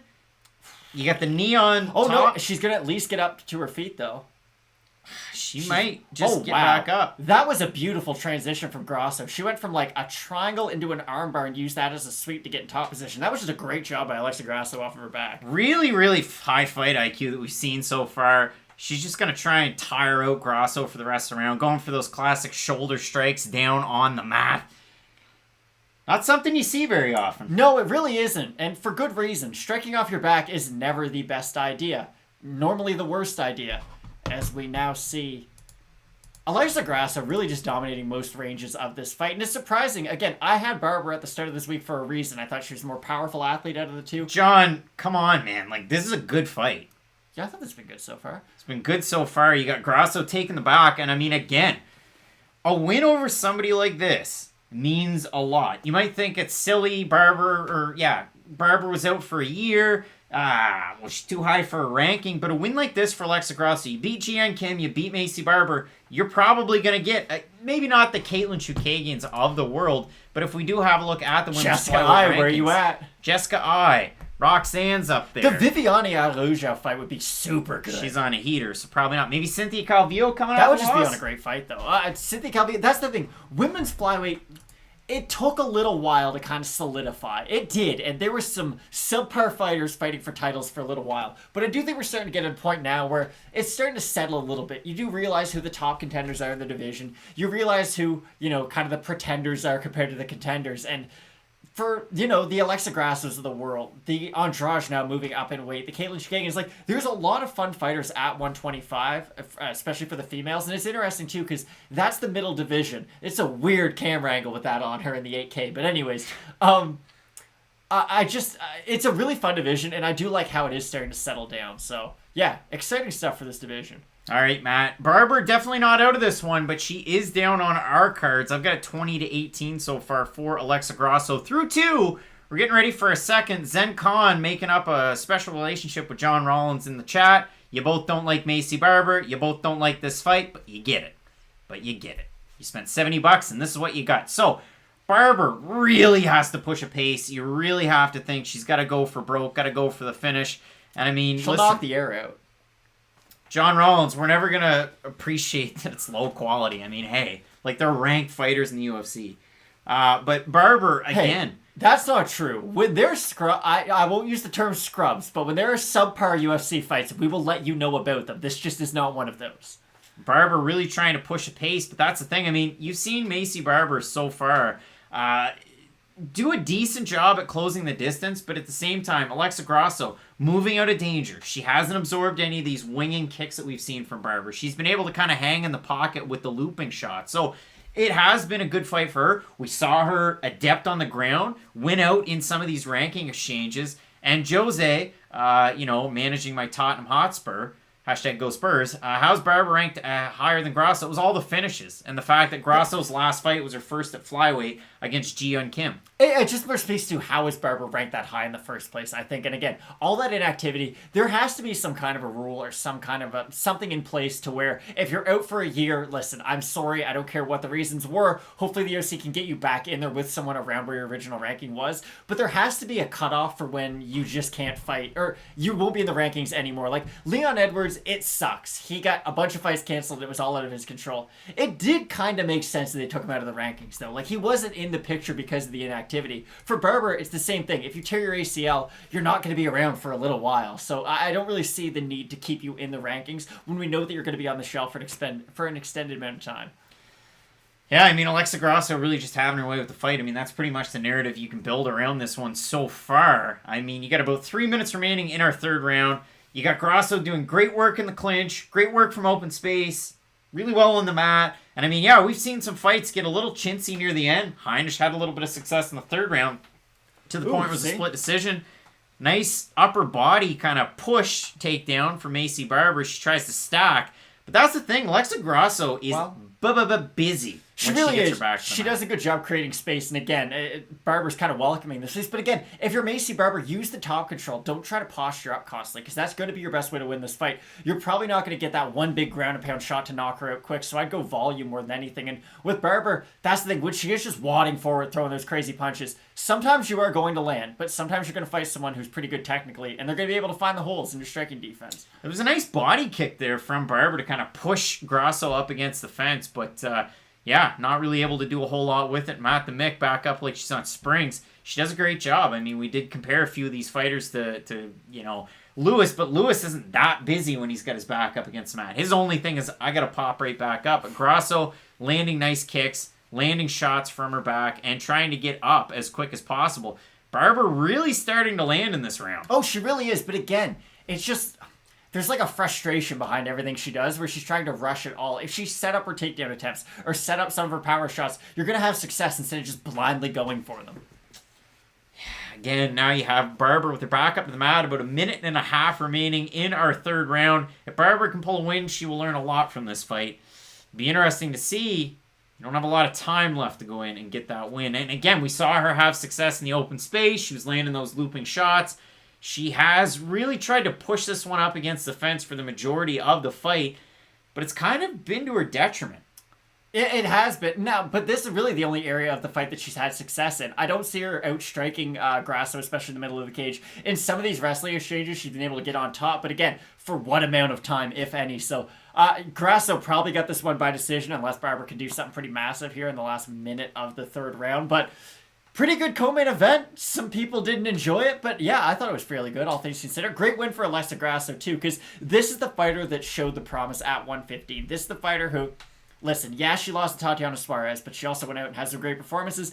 And if we're getting an Alexa Grasso with this nice takedown defense, I really think she could be a problem at 125. 100%. I mean, we got about 34 seconds remaining in our third round. A lot of people down on Maycee Barber, and listen, maybe deservedly so, but nice left hand there on the break. She's really trying to push, and yeah, again, it's just a lot of power out of frustration. You know you're losing a fight. You got to try and chase. And Alexa Grasso beating her up with the technique. It's, I'm going to wing this one massive shot, and then you're going to tap me with a bunch of them. And again, for for Maycee Barber, I'm sure she'd catch you with a wheel kick in the gym from time to time, but probably with 10 seconds. I guess 10 seconds left. What's the worst that's going to happen? Throw a wheel kick. Good fight for Alexa Grasso. Really good fight IQ. And that fight, that's a great experience fight, too. That just showed that, listen, Alexa Grasso's been in there a lot more times than Maycee Barber. Maycee Barber still has a bright future, though, ahead of her. There's no shame in losing to someone like Alexa Grasso, who is that much more developed in their MMA career than yourself. Yeah, that was a good fight so far. Maybe not co-main event worthy on a pay-per-view. Oh, no, it was enjoyable nonetheless. And yeah, I mean, I've got a 29-28 for Grasso in that one. Giving Maycee Barber the third round. She definitely poured it on. Yeah, overall, pretty interesting fight. And it sets up a very interesting main event. Now, I know May 2K, you've thrown that one down. Let's get to it. Randy Brown fixed the leg kick problem. What do you see as the ceiling? Probably top 15, but 15 at welterweight's tough to crack. I mean, if you look at the top 15 right now... I've seen him lose to a guy who's not in the top 15 not that long. Chimaev, Lawler. Could he beat Lawler? Maybe. Could he beat Bilal Muhammad? That's tough. Li Jingliang's tough. Jeff Neal, Vicente, Neil Magny. Ugh. It's tough. Again, if he deals with the leg kicks, that's such a big issue, and his chin's a problem. I like Randy Brown. I like a lot of what he has, and I think he's got really underrated jiu-jitsu, especially after what we saw against Old Worley. But, again, it's really hard to put his ceiling. I got to be honest, though. I've never sat down late at night and thought, you know what? What's Randy Brown's ceiling if he didn't fix all the holes in his game? I think he might be a ranked fighter, though. All right, let's see what we get for a decision. Again, I've got a 29-28 for Grasso. Bruce Buffer with the decision. Why are we waiting?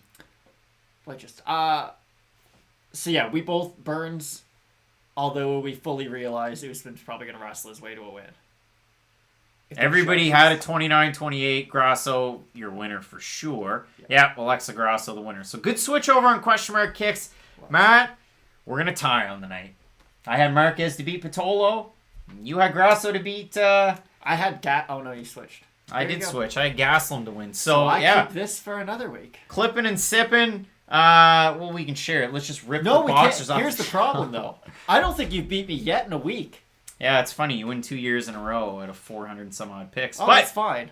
Let's talk about our main event, Matt. We have a great fight coming up. You have Kelvin No, I'm just kidding. You have Kamaru Usman taking on Gilbert Burns. It's 1:23 local time here. So spread the love if you're in the chat. What time is it where you're at?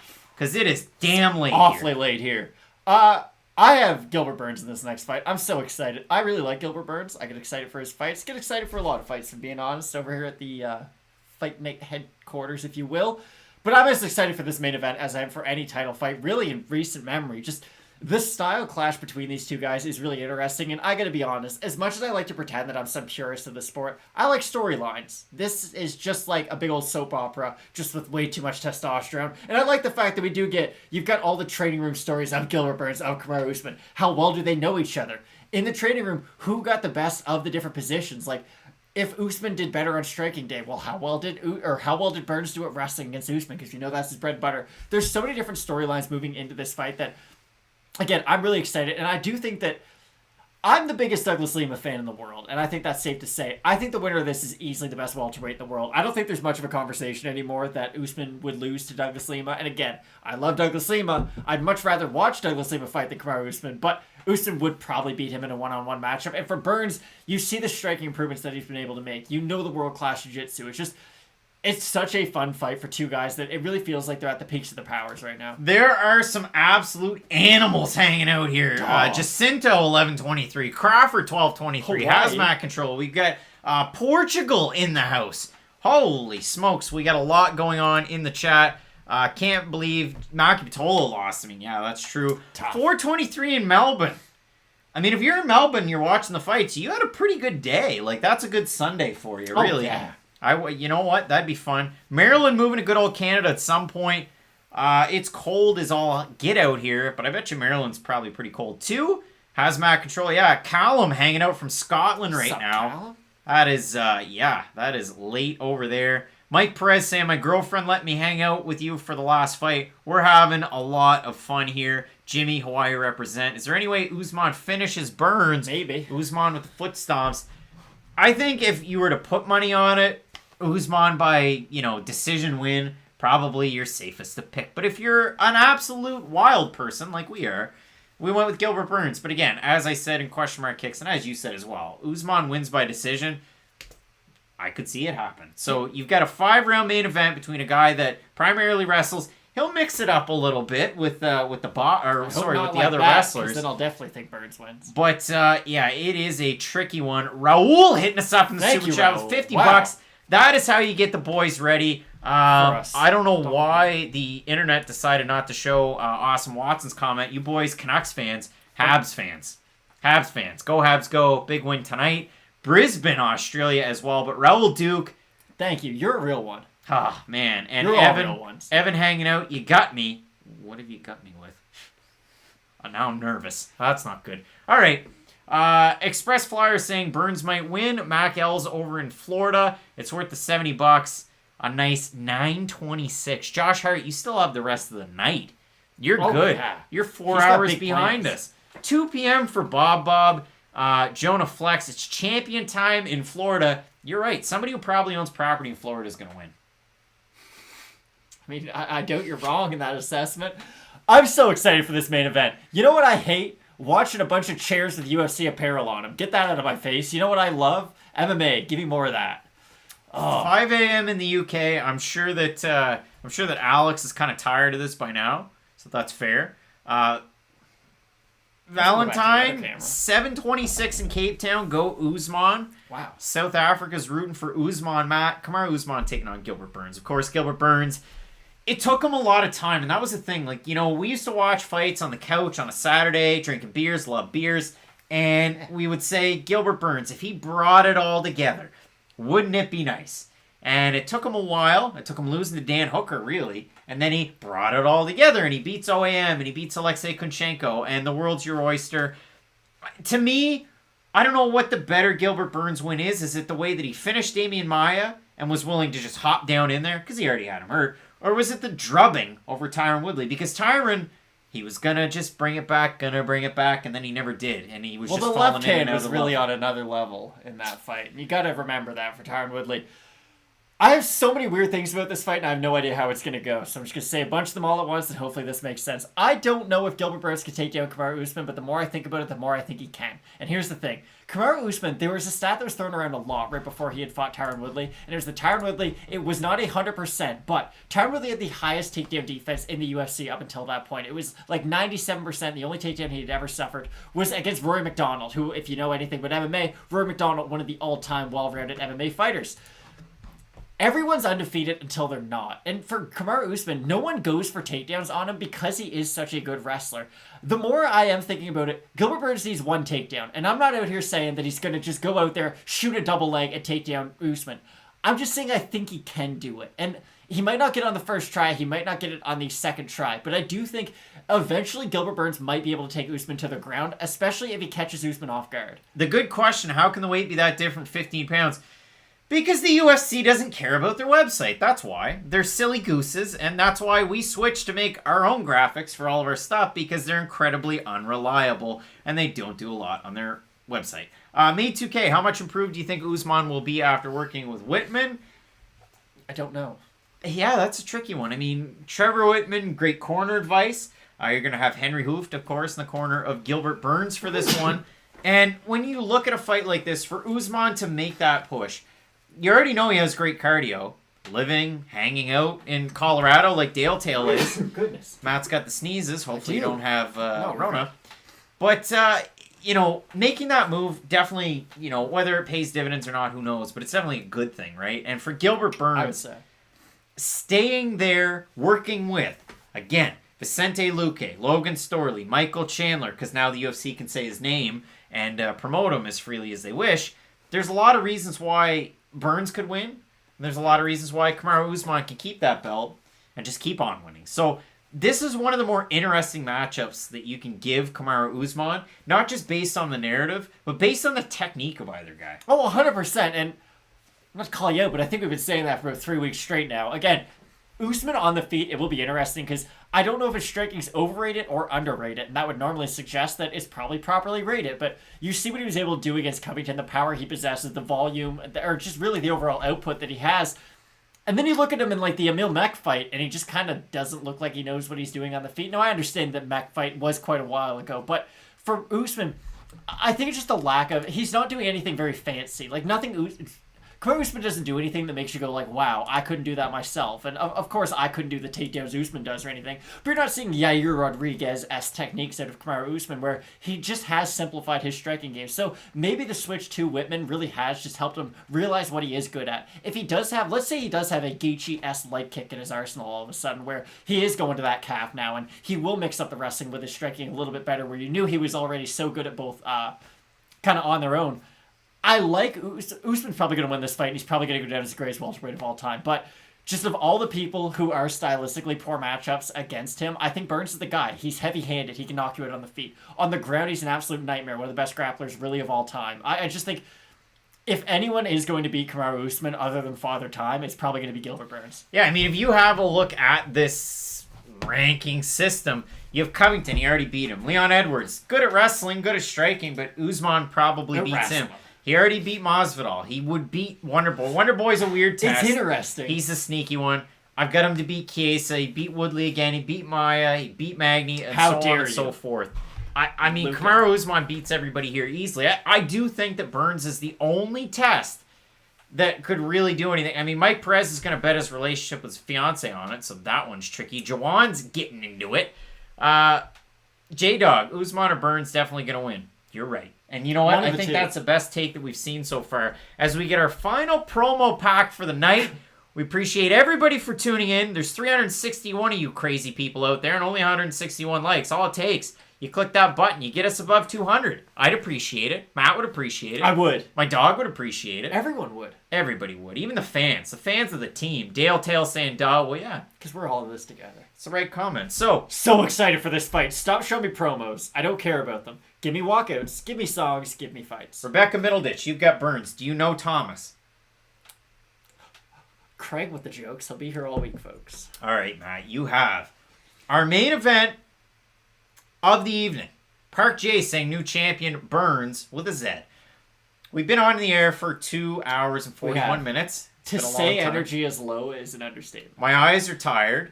But yeah, let's see what happens. Raul saying that Usman looks great right now. You threw the $50 in the super chat. We appreciate you. Gilbert Burns making the walkout. Kamaru Usman doesn't even look like a human, though. Like, I don't know how he fights at 170. He looks like the biggest welterweight that has ever walked on the face of the earth. And Gilbert Burns is a big, physically strong guy himself, and he fights that way. But, like, against Usman, it's going to be tough. Evan Eckert, we're so smart. No, I don't think I'm smart at all. Not as far as the picks today, but as far as the analysis, hopefully. That's what we're going for. Yeah. Analysis is paramount. Now, I saw a channel that does breakdowns but not picks start to do picks. And then I saw people on Reddit get mad at them because they don't track any of their picks at all. And the guy's point was, yeah, but it doesn't matter anyway. The analysis is important. That's what I think in my head, but the picks really matter because that's what you get judged on. So that's all I can say. Dale Tail saying, your wife must be impressed by the lighting design. I don't know. Jeffrey Smith, only 361 views. Somebody's missing it by thousands. Somebody's got to, I mean, just let your friends we're getting know. there one day. Yeah, Let your if you friends could know. all tell one friend, that's it. And I know it sounds old-fashioned and dumb. If everyone just goes home, we're going to send you guys with some homework here at Fight Night Picks. Just tell one friend. Be like, hey, there's these two weird guys on the internet who talk about MMA, and we have a good time listening to them, and I think it's something that you should check out too. If y'all could do that for us, we would greatly appreciate it. It'd be cool. Now, Matt, Gilbert Burns on the walk-in. He was a lightweight, but the trouble when he was at lightweight was the weight cut. So he's a guy that, has he spent his whole career at 170? No. But yeah, made 2K. Do you watch the Weasel? Sometimes. I see stuff on there sometimes. I'm a Reddit guy, so I'm always on our MMA, looking it up. You can help us out if you post the videos on our MMA too. You'd save me a lot of time. But yeah, Gilbert Burns, it was always a weight issue at 55. It was always this, it was always that. It was always bringing everything together. And at 55, really found it. Now, the other thing about the level of competition, haven't really seen Gunnar Nelson lately. Haven't really seen Alexei Kunchenko lately. Or Woodley or Maya looking good. So, you can kind of pick apart the wins, but he has... Why did you pick Burns then? He has shot his shot. He got a great opportunity here. Why did I pick Burns? We talk about this all the time. It was the way in which he won those fights, and that's really what won me over. It was just like Chandler with Bellator. The way that Burns won his fights, that really won me over into the fact that, again, the jiu-jitsu is good. If he's up against the fence, maybe he's able to blast his way out of there. But again, I like the striking. I like the jiu-jitsu. And maybe he decides he wants to be an offensive wrestler tonight. We'll see what happens. Yeah, again, I'm really excited for this fight. It can go so many different ways. I am kind of expecting one of those kind of Covington-Usman-esque fights in the back of my head. That's what I'm hoping for. Again, I gotta be honest. No one wants to go to bed more than me, so I don't want this fight to be 25 minutes. But Kamaru Usman's fighting, so you know what we're probably gonna get. I'm extremely excited for this fight. I truly am. I know I've sounded somewhat sarcastic if I break down, but I'm as excited for this main event, like I've said, for anyone in the near future. There's not another title fight right now that I can think of that I'm like, wow, I prefer to see that over. Like, Francis-Stipe is a fun fight. It's an intriguing fight, but that's either going to end with a one-punch knockout or probably going to end with Stipe just kind of out-grinding Francis again. I know what's going to happen. Usman could take down Burns. We'd get a bunch of crazy scrambles. This could just be a kickboxing fight. Like, this fight has so many different layers. And that's what makes it so interesting, because with the majority of title fights, I know what both guys do well, but this is a great example where you just have two guys who, yes, you could call them specialists, although I think they're much more well-rounded than just being specialists. Yeah, this is such a fun fight. I couldn't be more excited. And when you look at a fight like this, I mean, you got a guy in Kamaru Usman, he's won 16 fights in a row, won his pro debut, lost his second pro fight, now we're here. You've got Diego Casas. My wife is cool. I told her, hey, you want to hang out with these guys and give me shout-outs, take shots at a bar. And she brought you beer. I mean, I could use one right now. Who do you think the Apex Cage favors? Probably Kamaru Usman. Yeah, the wrestler normally is... But here's the thing, and it's something that I would probably put a lot of stock into normally, but I haven't really thought about it all that much, so I don't really think it makes that big of a difference. Matt Helbig. Am I the only one who thinks Contender Series winners are overhyped? We did, when there was no MMA... We did a complete breakdown of the first 3 seasons of Contender Series. Every episode, every winner, we talked about ceilings, this and that. You had Barber. You had Sean O'Malley. You've got Jeff Neal. He made a Edmund Shabazian. Edmund Shabazian. You had Jamal Hill. But you had a title fight at 125, so there was that. Didn't win, but... Yes, they normally are. Yes and no. It's just weird because of the platform that they're given in their UFC debut, because here's what you have to kind of think. They're the only night of the week that there's fights on. There's not a lot going on Tuesday night. So if you are an MMA fan and you just so happen to see, oh, Dana White's Contender Series on, you're probably going to watch it. So the average fighter coming off Contender Series have a lot more... And again, I hate using the word casual fans, but they just have a lot more fans who aren't that involved in the sport, and that's probably the only chance that they've even maybe seen MMA. So they just have more.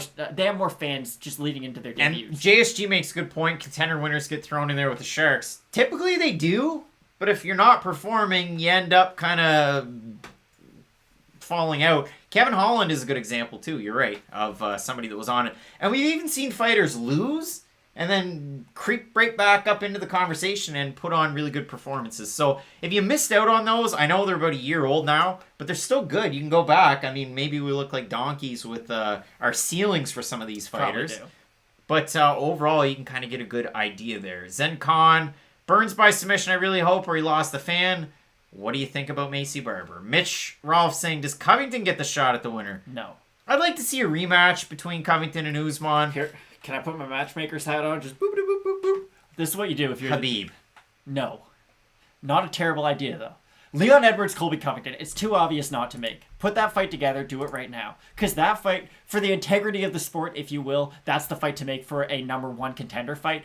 If Gilbert Burns loses this fight, though, there's so many fun fights out there for him because he can fight other guys stylistically who match up similar to Usman. Wow. Matt, your hair looks stupid. And Jimmy Davis, hardcore NBA NFL fan, but we helped you out with the MMA. Your dad is from the Peg, so he's probably used to getting cold. Now, Matt, we're getting ready for our main event of the evening. We've Kamaru Usman taking on Gilbert Burns. 402 people tuning into the live stream. 197 likes. Toss a like, toss a sub.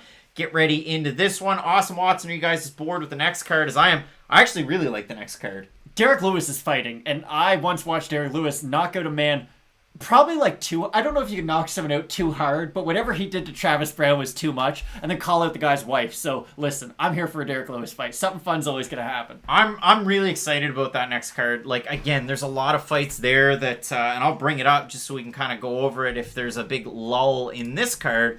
But you're getting the particulars from Bruce Buffer regarding Gilbert Burns. He's a guy that definitely deserves this shot based on the level of competition that he's taken on, even somewhat recently. I mean, you look at the wins at welterweight. Kunchenko, Gunnar Nelson, Damian Maia, Tyron Woodley, and the way that he punched his ticket to get here, very, very impressive. And again, opposite him, Kamaru Usman's won 16 fights in a row. Not something that you see all the time. Raul's getting into it. Evan, favorite fight companion on YouTube, not just I'm in New Brunswick. And thoughts on Nunes being the co-main event. I feel bad for Megan Anderson, but maybe she has a shot. She got a title fight. If you think Amanda Nunes is going to decide that Megan Anderson's the one to beat her, you're out of your mind. But the next card, Chris Dawkins, Alexei Oleinik. Give Fun me that. fight. Because it's new blood, old blood. Yeah. Arlovsky Aspinall, new blood, old blood. Danny Chavez, Jared Gordon. Then great please fight. give me Dawkins Aspinall because I've been calling for that for a year. John Castaneda's a fun fight that came over from Combate and didn't get a win in his debut. He's taking on Eddie Wineland, Chaz Skelly, Jamal Emmers. Derek Minner, Charles Rosa, Grappler's Paradise, Sergey Spivak, Jared Vandera. Big-time heavyweight fight, two big guys. Nate Landwehr, Julian Rosa, they bring it. Ayman Zahabi, Draco Rodriguez, a fight that was booked earlier on in January. So is Nasruddin Imavov and Phil Hawes. I love that one. Luis Pena taking on the short-notice opponent of Drakkar Klose. Rafael Alves taking on Pat Sabatini. All kinds of great fights over there. Everybody's scared for this fight. Don't be scared. We having fun. Have some fun and get ready for Kamaru Usman and Gilbert Burns. Final thoughts on this? Gilbert Burns is going to knock out Kamaru Usman exactly like Poirier KO'd McGregor. Second round, calf kicks, be dedicated to it. Check right hook into a left straight. And I mean, Harry Davis, you've got Usman. I picked Burns and question mark kicks. I got to be a man on my word and stick with it. Do we react? This is going to be one of those like Junior Dos Santos, Cain Velasquez. Yeah, they're not going to hit each other, boys. We can stay here. Oh, boy. Just intense. Some mean mugging, and that is a big commission member. These are real, man. Oh, boy. I'm excited. Like, that fired me up, because that is exactly when JDS fought Kane the third time. Boys, you can't do this. Yes, Herb you can. Dean is going to back you up. I'm excited. You can't start. Oh, no glove tap from Gilbert Kamaru Burns, Usman. put it on him right now. Oh boy, we have the start of our main card. Appreciate everybody for tuning in. We are up over 200 likes. Let's have some fun, guys. Gilbert Burns would fight Kamaru Usman. Matt, it's time for our main event. Let's say what we always do with Fight Night Picks. Let's get into it. All right, Matt, this is a delayed getting into it. Follow along at your leisure.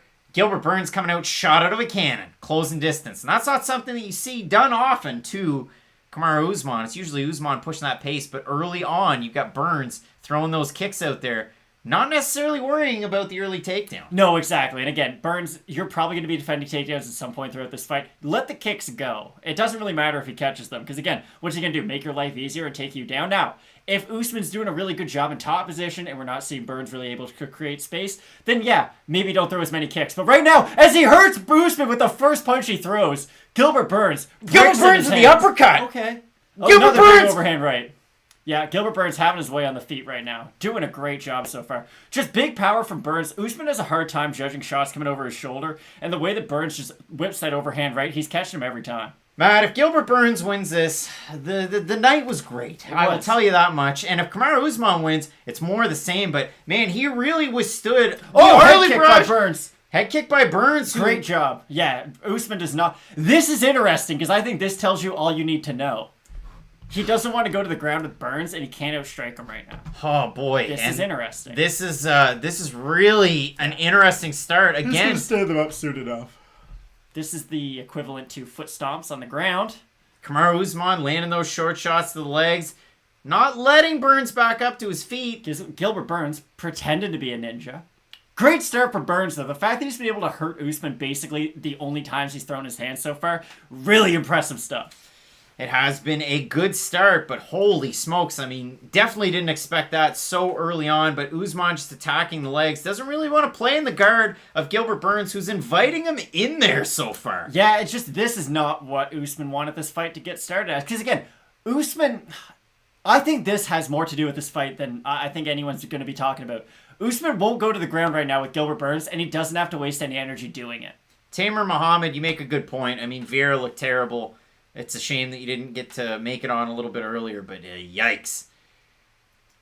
You got the active feet from Gilbert Burns, who's just staying on his bike. You would think Dean would stand them up here soon, but strange position. Great job, though, so far on the feet by Burns. Again, the power that he possesses at 170 is kind of insane. Especially, you got to think back, like, again, people are going to hate this because it was a different weight class. He got KO'd in the first round by Dan Hooker, who is a very good fighter, but definitely not a Kamaru Usman level MMA fighter. We're already halfway through our first round so far, and the thing that you have to consider as Usman just hops down in and right back up to his feet. Nice knee from Burns. Yeah, Burns is really reading the strikes well of Usman, and this is interesting. Again, if Usman is going to win this fight, he's probably going to have to make it a little boring. But again, if Usman, you're just kind of getting beat up on the feet right now. You got to switch it up. Starting to land a nice jab down the pipe is Kamaru Usman. We got about 2 minutes remaining in our first round, and we have an absolute barn burner on our hands. Renee Summerson saying, "I'll pay for this instead of the pay-per-view."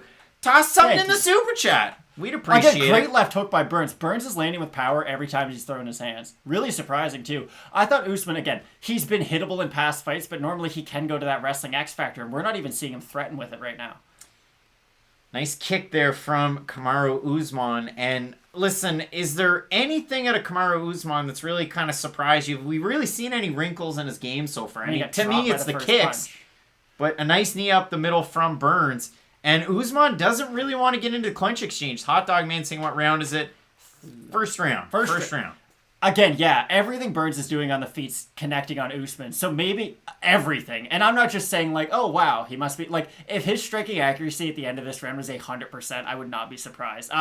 Landing good shots, too. Kamaru does have that weird thing where he doesn't look like he likes getting hit. And I know I mentioned that for the Barber fight, but even if you go back to the Covington fight, he'd get hit with shots that don't look really hard. He just always has a big reaction to it. But always a home for that right hand from Kamaru Usman.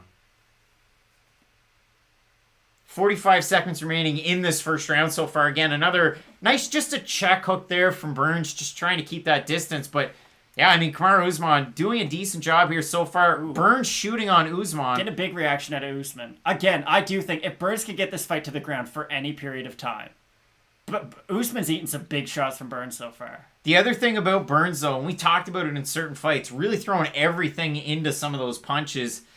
Usman definitely, as far as laboring himself with cardio, we haven't seen it in this first round whatsoever. Oh my goodness, he's still landing hard. Yeah, Burns just really landing with good power this round. I don't know if this can be one of those cases where he notices as the fight progresses that Usman just kind of shelling up and he can land in combo, but great first round from Gilbert Burns. Good first round from Burns. You have to give the challenger the first round. Definitely a bit of a surprise that, in the striking exchanges, you can see those total numbers favoring Kamaru Usman so far, but at the same time, a lot of those kicks when Burns was on his back, you have to equate the damage to the way that you're scoring it. And for me, a 10-9 Burns. Now, again, full transparency had him to win, but overall, what an interesting first round we just had. Yeah, really interesting. Again, Usman did have success. There's things he can build upon. He does have a good jab. It's not like he's the one being taken down consistently. But again, the fact that he got dropped, it can only get better from here. And that's the great thing Trevor Whitman can tell you. Like, listen, you just witnessed basically the best Gilbert Burns can put at you. It only gets better from here. We know the cardio of Kamaru Usman and how phenomenal it is. So, again, I'm not that worried about Usman just because he had one bad round. No, this should be a great one. Hot Dog Man's having a good time. We got a sub, so we appreciate you, Hot Dog Man. You go Juicy Jumbo, you go Fenway Frank. What are you going with? Sounded very inappropriate. Let's get ready for a second round. Burns and Usman. Yopa Boy says the round is going to Burns. I'm in agreement with you. He's starting to push a pace here early. He is throwing everything into these shots. He really is, and you can tell Usman doesn't deal with pressure well, and I don't know if it's just because it's not something he ever has to deal with, because, again, Usman's normally the one moving forward, landing with big, heavy punches, but the fact that he has him moving backwards on Burns, it's just a weird visual to see, honestly. Burns, you have to really break it down. I mean, that jab just continues to land every time that Kamaru Usman pops that out there. It just goes, splits everything, and he's able to land. But again, Burns landing up, down, everywhere. Yeah, really, Burns doing a great job. Really good showing his arsenal of strikes. And hazmat control, win or lose, Burns was undervalued in the lines. It's tricky, man. Ooh, I mean, the leg kicks are starting to add up for Burns. Kamaru Usman won 16 fights in a row. Usman's at a minus 160 now. Burns continues to land here. He's bringing it back. Again, yeah, I like the kicks from Burns. I really do. The speed he has behind them. And just the fact that, yeah, he's so good at jiu-jitsu that he doesn't really care about you trying to take him down off his kicks. He can throw everything with reckless abandon because the worst thing you're going to do is put him on his back where there's no one better than him. So just really great game plan so far. But again, you got to watch out for the jab of Usman. Stuff like that will add up. And if he does get any swelling around your eye, we saw it in Dan Hooker, Paul Felder round one's a great example of Dan Hooker just keeps on landing the jab, keeps on landing the jab, and eventually the damage will start to accumulate, but the same thing can be said for the leg kicks of Burns on Usman. The first one doesn't feel good. The 10th one's going to feel even worse. And Drew Please or Piz asking a good point. And, you know, Burns at one point there went for a shot, reset, Usman went jab. He landed a nice right hand, Burns did. You don't have to worry about the power shots so much from a Kamaru Usman like you would with a Tyron Woodley or a Wonderboy Thompson. But if you look at it, those are going to add up, like you said. Primal saying, speaking of Chimaev, it sucks he can't fight Leon Edwards. You're right. Mac L really high on the striking of Burns, who pumping that jab 1, 2, 3 times, something that we never see in MMA, and it seems like we ask for all the time. Nice leg kick there from Burns so far. Just been a really phenomenal fight so far. Michael Chandler, Burns can do that for 25 minutes. A la Tyron Woodley. Again, that one might have kind of rocked Burns a little bit. It was a solid land by Kamaru. Oh! Big right hand by Usman. Burns is hurt. He is out on his feet. Kamaru Usman with a great right hand. Usman is about to have one of the crazier comebacks you'll ever see. Oh, Kamaru Usman landing with power. Burns has got to counter him or look for the takedown. If he can get Usman down, I'm going to lose my mind. But yeah, that's exactly what Usman needed. Make him respect your power too. Don't just let him get away with everything for free. And that's the thing with Usman. He's got the accuracy to go along with it. But for Burns, again, just wait. Just wait. Again, you continue to see the right hand finding a home from Kamaru Usman to set up that the left jab really setting up that right hand. Kamaru Usman's doing a great job here in the second round. But this is the thing. He does get a little wild with the right hand. Like, when he's staying straight with it and staying technical, he is hurting Burns. But when he gets wild, that's when he's just missing and hitting his guard and nothing's really happening. Burns starting to get a little bit sloppy with the striking. You're not really having an answer. Again, that left hand right down the pipe for Kamaru Usman as Burns starts to walk away. It's the pressure of Usman. It is going to get to you. I do like the fact that Usman has a great jab from both stances, too. It's not just limited to his southpaw or his orthodox. He can hit you from both sides. Usman really starting to do a great job here in the second round. He's taking over. We got about a minute 40 remaining in our second round. Wild fight so far. Ooh. Knockdowns on both sides. Yeah, Matthew 24, nobody's calling him Snoozman anymore. If you saw the first round, if you saw the second round, this guy is definitely not a boring fighter. Oh, I'm here for this. This has been a great fight so far. And again, Burns is now the one pressuring forward. But again, it's always the accuracy in that jab of Usman. Now, he did just kind of fall down sort of lazily in that.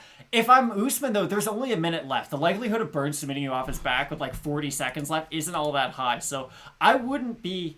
If I'm in Usman's corner, I'm telling him to go to the ground. Unless what happened in the... in like the training room is really bad for Usman on the mat. I'm kind of surprised he's not going to the ground. Yeah, we got Gilbert Burns starting to go back to the well with the leg kicks. We'll see how that affects Kamaru Usman. But it hasn't been a consistent thing from Burns that we've seen so far. And for Usman, definitely seeing that the tide has shifted here. We had about 40 seconds remaining in our second round. Oh, but there are two good shots from Burns. And that's the thing. Both guys are landing really clean constantly, which is sort of wild. Burns really starting to land here a little bit. This is a good round. Oh, this has been a phenomenal fight so far. Definitely round one, big round for Burns. Round two, big round for Usman. Like, this could either be back and forth all night or Usman just starts to take over. Yeah, Abdi Muhammad, we're going to cover other fights. We always do. Burns working for the takedown with 10 seconds remaining, not able to do it. It was a good entrance on that takedown, though. Like, again, if he's fighting not Kamaru Usman, he's probably able to secure that. Yeah, I mean, great takedown defense. And that was a get-me-back round from Kamaru Usman there, really evening up the score. And in terms of the total strike numbers, again, you got to consider the fact that in the first round, Usman had a lot of those shots when Burns had his back to the mat. So he did lead in terms of total strikes in the first. It was the damage and the pressure from Burns in the first.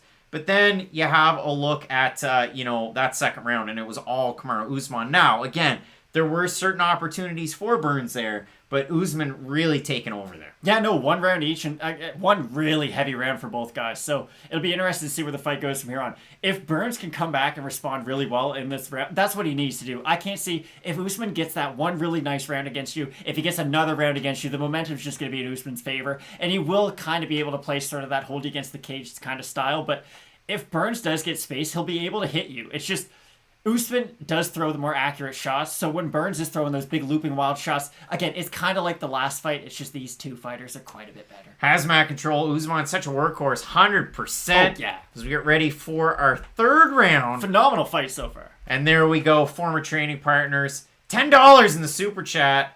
Oh, jeez. Wow. No. We're good. It's just the fact that the lights are bright tonight. But, overall, we're good. And we've got a couple more wrinkles in our game in terms of the old AV equipment going for us. So look out for that shortly as we have our third round going. I mean, dropping Gilbert Burns with the jab. No, he didn't drop. Oh, no, he did. Wow. I didn't think he did drop him. That's great ground and pound. They're going to end it right here. Kamaru Usman. No, maybe not.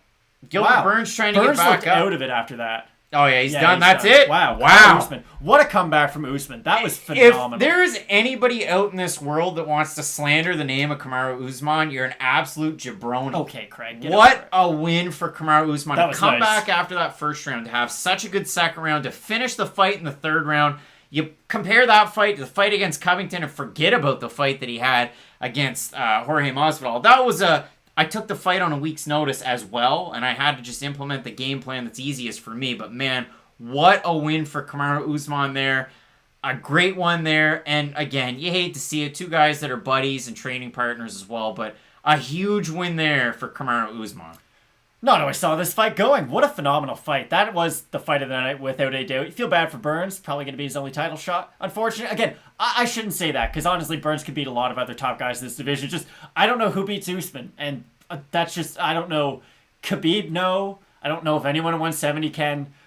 185, like, he could probably beat a lot of those guys too. It's just, it's wild how good Usman's got. And just, he went from being that boogeyman that no one wanted to fight, and now you kind of realize why no one wanted to fight him. He can do everything. He can outstrike you. He's got a good chin. He's got insane cardio. He can out-wrestle you. Like, there's no weaknesses in his game. Yeah, this guy is going to be around for a long time. I mean, he's in the physical peak of his life. He's what? He's only 30, 31, 32 years old. Like, he's right there. Burns coming into this one at 34. You've got Kamaru Usman at 33, I guess I should say. Oh, he's in an awful state, and you hate to see that from a guy like Gilbert Burns. But, huge win for Kamaru Usman. And that's the type of fight that you want to see from a champion like that. Yeah, that was phenomenal. Like, that was everything you could have asked for. He overcame adversity, and he got a great finish for himself. So, yeah, I just don't really know what you do with Usman from here on out. Like, he's that good. It's really tricky. I mean, you got Burns at number 1, Covington at 2. Maybe you rematch those guys. You can't wait for Edwards and Chimaev anymore because it doesn't look like that fight will happen anytime soon. And then it's, Edwards, Masvidal, Wonder Boy. I mean, does Wonder Boy get the win off of, or the fight off a win over Jeff Neal? It's tough to tell. So for me, I would say Covington. We'll see where they go with it. But statement win for Kamaru Usman in one heck of a night of fights. It's been a great one. We really do appreciate everybody tuning into the live event companion, supporting the channel. It's been insane what the channel's been able to do in the past year. So, Matt, it is 1:58 local time. We need to go to bed. X-White saying terrible commentary. You still don't know what happened. Kamaru Usman starched Gilbert Burns and won by TKO in the third round. That's what happened. But overall, great fight, Matt. It was an awesome night of fights. We had a lot of fun. Yeah, good time. Let's end it with a Fight Night Picks staple. Matt, keep locked in with Fight Night Picks, and as we always say, let's get into it. Ladies and gentlemen, recorded in Fredericton, New Brunswick, Canada, it's time for Fight Night Picks with your host, Craig and Matt.